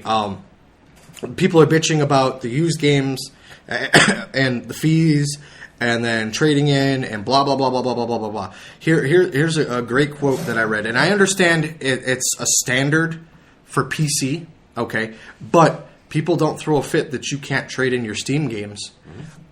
That's the kind of. What about your Android games and iOS games? Exactly. That's the harsh reality of it. The positive outlook that I'm looking at from this is an opportunity for them to do more sales and things like that. Just imagine if it does happen where you can't, you got to pay full price for a used game, whatever. Okay, but what if for instance, Steam just had a sale this past week. Borderlands 2, which launched in October of last year, is now $12. Mm-hmm. You go to GameStop and try to buy that game, it's $40. Mm-hmm. Okay, it's gonna lower the cost of new games over time. Mm-hmm. Okay, I don't see a problem with it.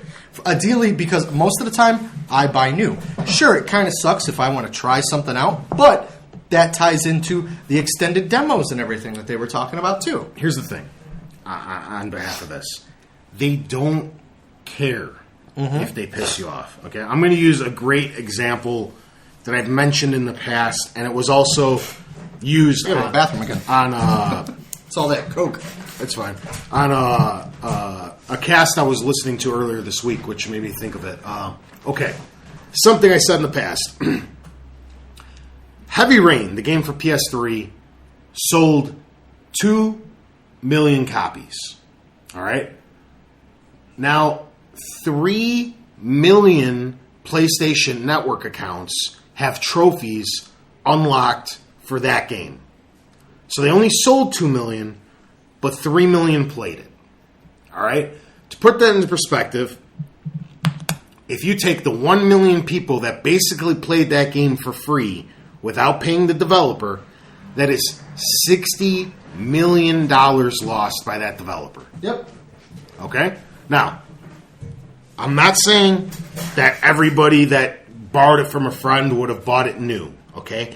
What I'm trying to say is the guys over at Quantum Dream, I think, are the ones that make it. Yeah. Quantum physics. Yeah. They don't care about that 1 million people that are bitching that they can't borrow their buddy's friends because they didn't make any money off them in the first place. Here's what I'm trying to get at, okay? If you got a game, the developers, instead of selling 40 million units and having 70 million play it, they don't care about those additional 30 million people that are upset that picked it up pre-owned. They only made money off the 40 million. So if you piss off the 30 million that weren't giving you $1 anyway because they were giving it to GameStop, they don't feel bad. They don't give a shit. They'd rather sell the same 40 million and not have those other 30 million know anything about it or eat up server space or any of these things. They would rather just sell a smaller amount, all brand new, to the same amount of people. You're reaching less people, but you're not losing any money. And the CEO of GameStop came out this past week and clarified that they do have partnerships in place with Microsoft and Sony, and that new games account for over 70% of their sales.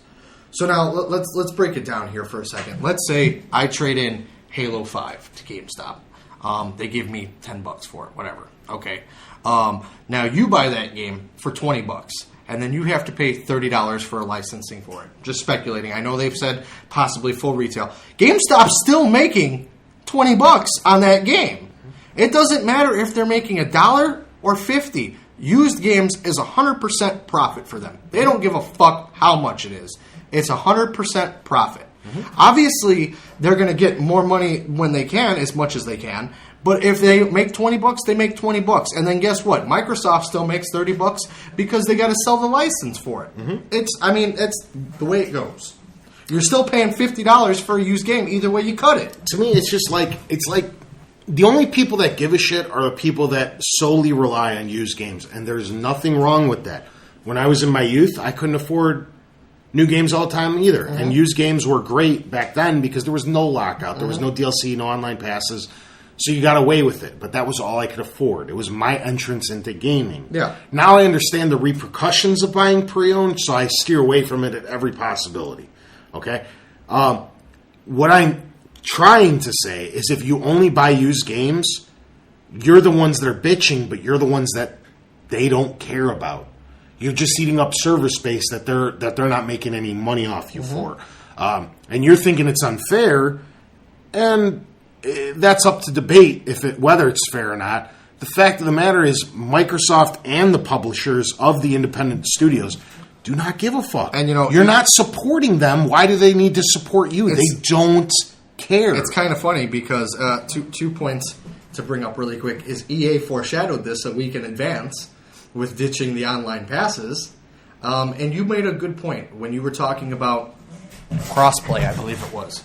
And you actually said you have a code in the booklet or you an option on the game where it says this is a one-time use. That's it. You lock everybody out. That's technically what they're doing. You were spot on with that call. Because I told you, the Vita and the PS3 already do it. And I felt it coming that was the way they're... Because it's so instant. You felt it coming. Yeah, because it's so instant and it's so much better. It's not a bother. The online pass sucks. I just bought this brand new game. I paid you full retail price, $60. I'm an early adopter. Yet I have to pass this hurdle. I know it only takes 2 minutes, and I know I'm making a mountain out of a molehill or whatever. Fine, but why am I being penalized for something that's going to potentially happen in the future that I have no control over? Somebody else picking it up pre-owned. You're supposed to make the hurdle for the person who picks it up pre-owned, not for the person who's supporting you. And the way that the PS3 and Vita talk, and they do that one-time use thing, is excellent. You pop it in, you hit X, it warns you it's a one-time use, you hit X again, and it's done. And that's it. You don't have to think about it anymore until it's pre-owned. Then they have to pay to unlock it. Yep. It's the perfect system. And, I mean, realistically, like you said, with the way that that we're transitioning to digital, I mean, it's going to happen eventually, you know. From my perspective, I buy pre-owned maybe twice a year. And what that is I'll buy a game that I've already bought brand new and traded in and want to go back to it. Or when they have like a awesome buy two, get one free sale or something. Yeah. And there's like, oh, I never picked this up. Let me pick that up. And I want to make that clear. I'm not against used sales. Yeah. I don't care. If you buy used sales, that's fine. Used sales paid my salary for 10 years. Yeah, it's fine. It's just... You got to understand what you're doing. I mean, Mark reports on these studios closing pretty much weekly. Used sales is impacting it, believe it or not. You know what I mean? It's just when that guy from EA called me an asshole. I mean, he kind of had a point. I'm just saying. Okay, if you're not supporting them by buying it brand new, you're not supporting them. You're not supporting them, so you do not have the right to complain when they do something to protect their assets. Okay? It's fine to buy used games, but don't complain when they do something. You got to leave it alone. You got to roll with the punches because you're not supporting them anyway, and they're going to protect their assets as fiercely as they can to make these are businesses. They're in it to make money, not to make you happy. You know what I mean? So you just got to look at it from the bigger perspective. That's all. I'm going to save that one for last. And yeah, Phil Spencer said we had 15 first-party exclusives in the first 12 months. This might be our first 3-part episode. Are they triple A? We did that already. Why is it a 3-part? I don't know, because we're over 2. So? I'm just saying, that'd be kind of cool. Does it not fit? I don't know. I mean, I can diminish the audio quality all I want. I'll make it fit. But I'm just hey, YouTube will let us do whatever. No, We've YouTube, had 3 hours. I'm saying for the fuck iTunes. Either way, it may. Hey, you know what? It may end up being a 3-parter. That's all I'm saying. That'd be pretty cool, though, too. Fuck you, Mark. That's what you get for not being here. Yeah, bitch. I wanted to close out on 2 things. First of all, I know it sounds like I've been a little down on the Xbox One, and it's... Listen, you're actually, if I can, before you get too far, you're actually... I was expecting to walk into a fight with you today. That's why I came up with this point system and everything. No, the fight will happen at E3. Yeah, I'm just saying. I thought you and I were gonna duke it out on this because I'll save my opinion for when I get my chance to wrap it up. But I was expecting the full force of the internet troll to come out. No. See, that very well may happen at E3 if they blow E3 off. I'm looking at the big picture. It's like I said a couple times already on this show.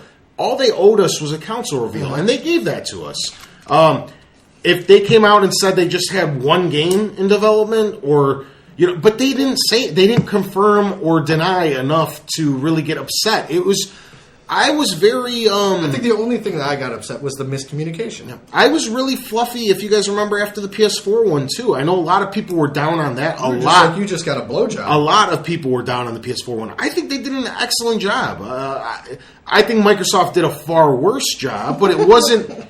It wasn't Wii U quality. Yeah, it wasn't bad like what the internet's making it out to be, and that was kind of one of my next points. The internet's on fire right now about everything's just fuck this. I'm not buying this game. They're blocking new sales. They don't care. Yeah, they don't want to sell. Look.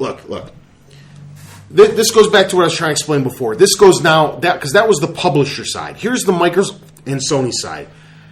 You realize a console, say the new Xbox launches at $400. I want to bring that up. Okay? The system probably actually costs $600. Microsoft takes a loss on every console sold. They'll lose that $200 to get you hooked for the next 7 years. Mm-hmm. To now, accessories. They're gonna that's where they'll make their $200 and more back is off software, accessories, headphones, Xbox Live. They'll get, and Sony does the exact same thing. They sell you it at a subsidized price to make it more affordable. Because if it was $600, just like getting a phone, nobody would buy with a contract. Yeah, exactly. Okay.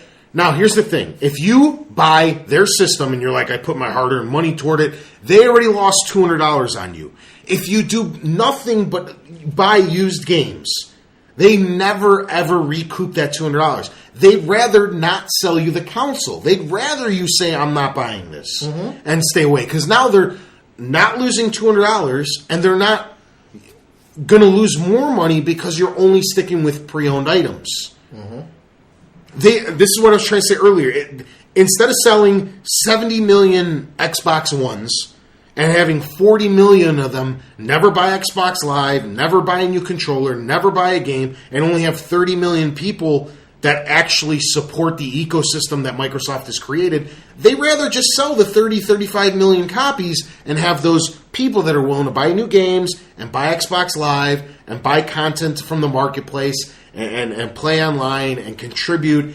You know what I mean? Because the remaining 40 million are literally losing Microsoft money at that point because of the subsidized pricing, and they're not making money on software.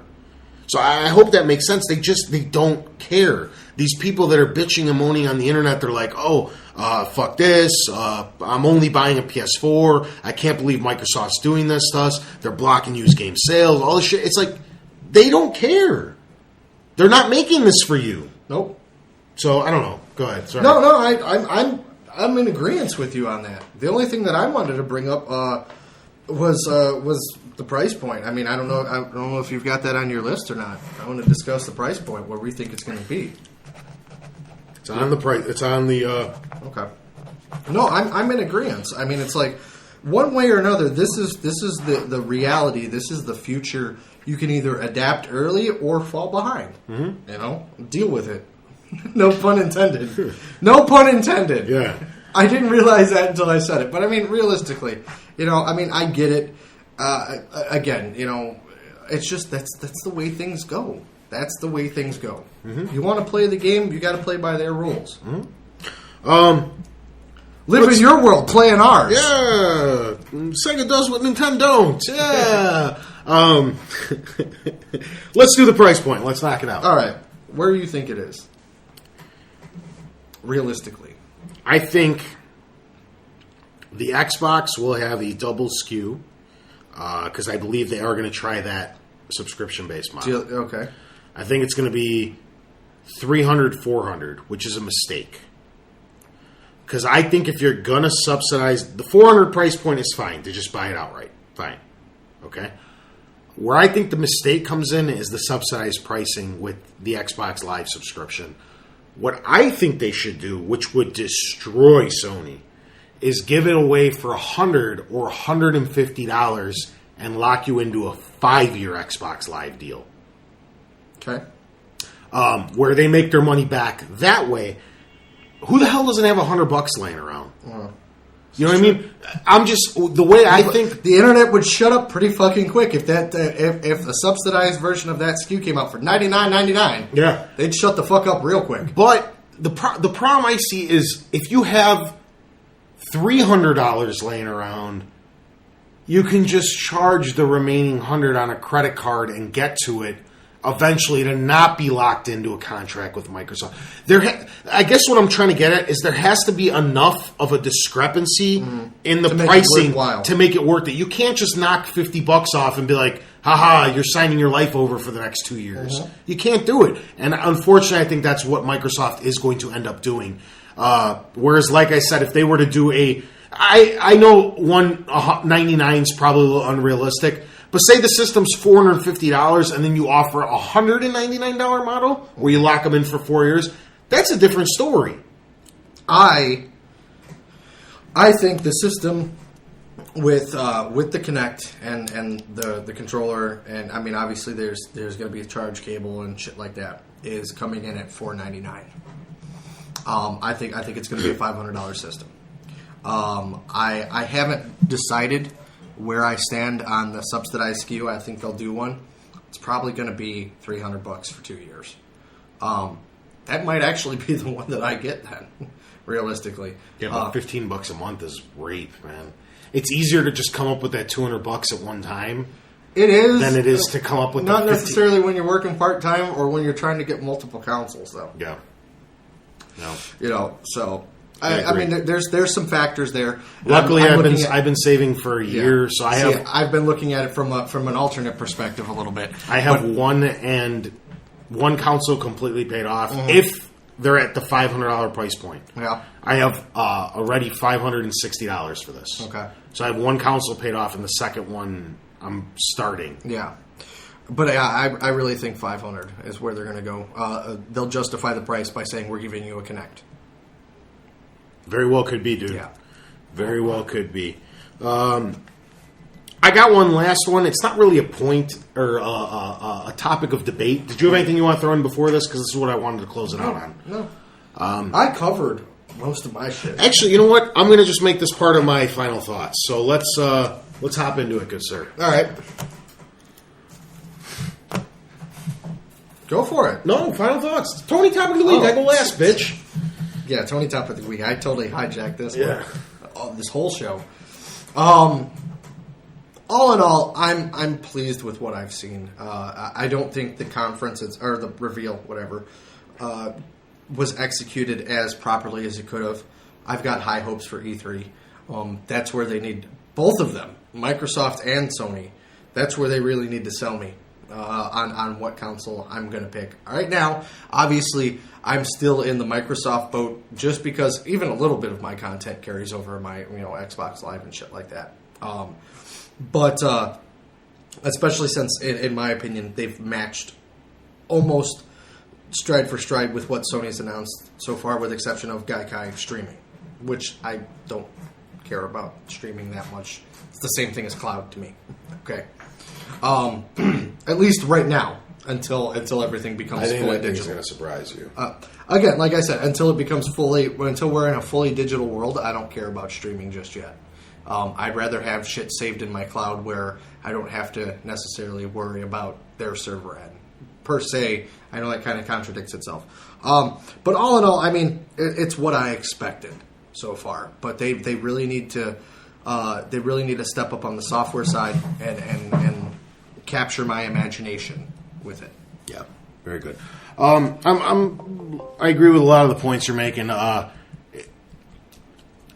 don't want to use the word disappointed because I'm not. Mm-hmm. It's like I said earlier. It's very close to what I expected to come out, which is half the problem. Yeah. All at the same time. I know it goes. There was no wow factor. There was zero wow. There was. Like, Sony blew me away with some of the announcements, even though Microsoft, like you said, I don't think they matched them stride for stride. I think that's where we differ on opinion. Mm-hmm. I think they're trying to mimic some of the stuff that PS4 is bringing to the table. Let me doing it poorly. Reiterate, at least for the features that I'm interested in, it has. for me, for what appeals to me personally. It's met my expectations for what Sony has provided so far. Like I'm still way more excited about the PS4 in the current condition. I'm very, very highly anticipating E3 as well. I'm buying them both without a question of a doubt. I mean, I'm really excited about both consoles. The 360 is my main console now. I'm gonna start a Kickstarter to get me both systems. Compatible Kickstarter. The 360 is my current console that I use for all third-party games and to play with my friends and all that stuff. And my PS4 is for single-player and exclusives. I use it a lot less. I have a feeling there's a changing of the guard coming with the next generation. I think I'm going to keep my Xbox around for Netflix and crap like that, and for Gears and Forza and Halo. But like the Call of Duties and the Battlefields and Assassin's Creeds, I think I'm going to utilize my PS4 as more of my gaming device, especially with PlayStation Plus, which is probably only going to get bigger, better, and better. The phrase that you want from WrestleMania 3 is bigger, better, badder. Yeah. Sorry. Yeah. I with Gaikai, not enough's been announced about it yet, but what I see happening is maybe like an extra $20 or $30 a year on top of your PlayStation Plus, maybe like a PlayStation Plus account that accesses you either limited or unlimited accessibility to the entire PlayStation catalog. What I mean by that is maybe it'll just be unlimited, where you can play every PS1, PS2, and PS3 game that they can get the licensing to at any time you want. Or limited, and what I mean by that is kind of like how Netflix is now, where it rotates. Where you get 6 or 8 months, and if you don't play it, it's going to be gone, but it'll probably be back in another year. Yeah, where they rotate their content. Yeah, because they can only maybe fit 200 games at a time on the Gaikai servers. More accurately, kind of like HBO Go, where they have more of a set limit on it, and it's you have 200 movies on there, and within 1 to 3 months, those 200 movies are going to completely rotate. Yeah. And they'll warn you, be like, hey, this game's going to expire in 2 weeks, so if you want to play, fucking Tomb Raider Last Revelations from PS1, do it now, because it's expiring October 31st or what have you. Yeah. And I think that's the stuff that Gaikai could bring to the table that Microsoft simply can't match. A, for a lack of having the actual Gaikai-esque thing, and B, they just don't have the arsenal of games that Sony has. Yeah, looking at it from that aspect, when I think about it that way, that actually is semi-appealing. Yeah. Realistically. I was looking at it more like, okay, well, I can stream Borderlands 2 without having to have the disc. See, I think Sony's going to do that. I don't think that what's Gaikai's for. I really don't. I hope not. I really don't think that's what it's for. I would like more of like what you were talking about. That would make more sense to me. So I just think Sony, and with they have way more studios making way more games, and I love a lot of their first party studios and games, and PlayStation Network has made great strides to catch Xbox Live, and with PlayStation Plus, which the greatest fucking thing that's ever happened to video gaming, there's just too much great stuff. I love my Vita, and it's going to talk very well with my Vita. I'm just a little bit more excited about the PS4 right now. The Xbox conference could have went a lot worse. I know it's catching a lot of shit, but you have to admit the hardware is very impressive. It almost seems to me like the PS4 and the Xbox. I've been saying this for months now, that they are going in different directions. They're almost like it's that picture that I tagged you on Facebook the other day. Where it says Xbox hooks up to your, or PlayStation 4 will hook up to your TV to play games. Yeah, it was like a knock-on thing. It just seems to me like they're going in completely different directions, kind of like how Nintendo broke off 2 generations ago, and we're just starting to acknowledge it now that they're not really, or last generation pretty much we acknowledge that they're not really going against 360 or PS3. Nintendo's just doing their own thing, and that's fine, and it works for them. But I'm starting to think that the PS3 Xbox thing is separating too. It seems like they're almost going in their own direction. So it's almost like Microsoft is, and I hate to use the analogy, but it's almost like they're going more towards like after Apple as a multimedia device. Yeah, it's exactly what I was getting at. I don't think that they're competing as much anymore. Where I'm sure both consoles will do very well, but it seems to me like Xbox is kind of abandoning the gamer, which is your cornerstone of your sales. That's why the 360 did so well. It was built for the core, and then they drew in some casuals by adding Kinect, by adding all this other garbage. Whereas this one, they're starting the console with all this garbage and hoping to get the core back. Mm-hmm. But that you can't do it that way. The core is what keeps consoles selling. Mm-hmm. It's what keeps them moving and software sales and all that. And Sony looks like they're doing everything I've ever wanted, which is completely focusing on the gamer. They're like, yeah, we got Netflix. Yeah, we got HBO Go. Dude, check out the new Killzone trailer. Dude, check out the new Infamous trailer. Of course we have NFL Ticket and all this other crap. Dude, check out this new Uncharted game that's going to be coming or whatever. They're just more for the gamer. And I'm sure both will do very well in their respective corners, but I think the bridge is separating. There's a big fork in the road, and these two companies are going on very, very different paths on what they see to be the future of the home console. I guess the best thing that we can say is, we gotta. I agree with you with what we've seen so far, but I guess E3 will tell it all, because that's when you play all your hands. Yeah, especially with the way that this is the first time that Microsoft and Sony are going head to head with a console release. Mm-hmm. They've always, been like PlayStation 2 was a year ahead of the Xbox, and 360 was a year ahead of the PS. This is the first time ever that they're going toe to toe. They really got to put it all on the line at E3. I just think they're talking to different people, and I'm not saying what Microsoft did was wrong. I just think all the stuff they announced this past week was better suited for a different environment. Like, you should have held this thing for gamers first, right? And you advertise it on the major publications, and you talk hardcore stuff for us. And then you kind of admit it. I don't know how you word it, but I'm not a $100,000... You put that multimedia in second. You showcase what brought you to the dance first. Then you hold the bigger conference. Maybe still before E3. Maybe you hold two different ones where you satisfied the core gamer because you showed them new games, you showed them all this stuff, you showed them specs, the controller, hey, all your friends are carrying over your achievements, all this stuff. Then you hold a second conference where all the gamers wouldn't be backlashing on you. And this will be the one you heavily advertise for more casual people. Even if they would have taken that conference and reversed it and did the games up front and the media the back end. Well, I was saying split it up completely. No, I agree, but I'm saying even with what we got, if they would have just I would have shut it off. Well, and that would be okay, and that would be, you know what I mean though?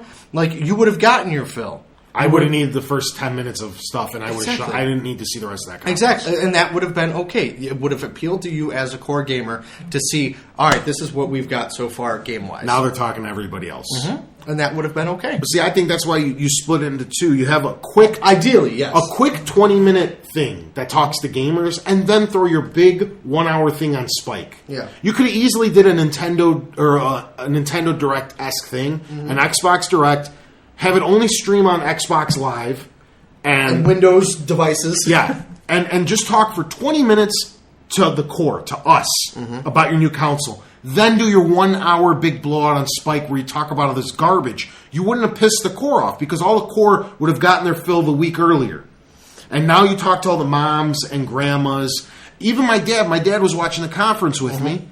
And he doesn't know anything about video games ever. But he knew I was excited for it all day, and he was waiting because I had to record it at his house because I don't have cable. Yeah. So I was watching. He was just watching it with me, and he started seeing the dude go TV, game, or whatever the fuck the guy was saying with the Kinect demo. And Dad's like, that looks awesome. You know, and he like lit up. He's like, wow, that is such cool technology now. And that was the part of the show I was most like, are you fucking kidding? I think the only thing that I disagree with you on is that the internet would have still bitched either way you went. Even if you split it up into two conferences, they would have bitched either way. I just think you wouldn't have made the core feel so left out of the cold.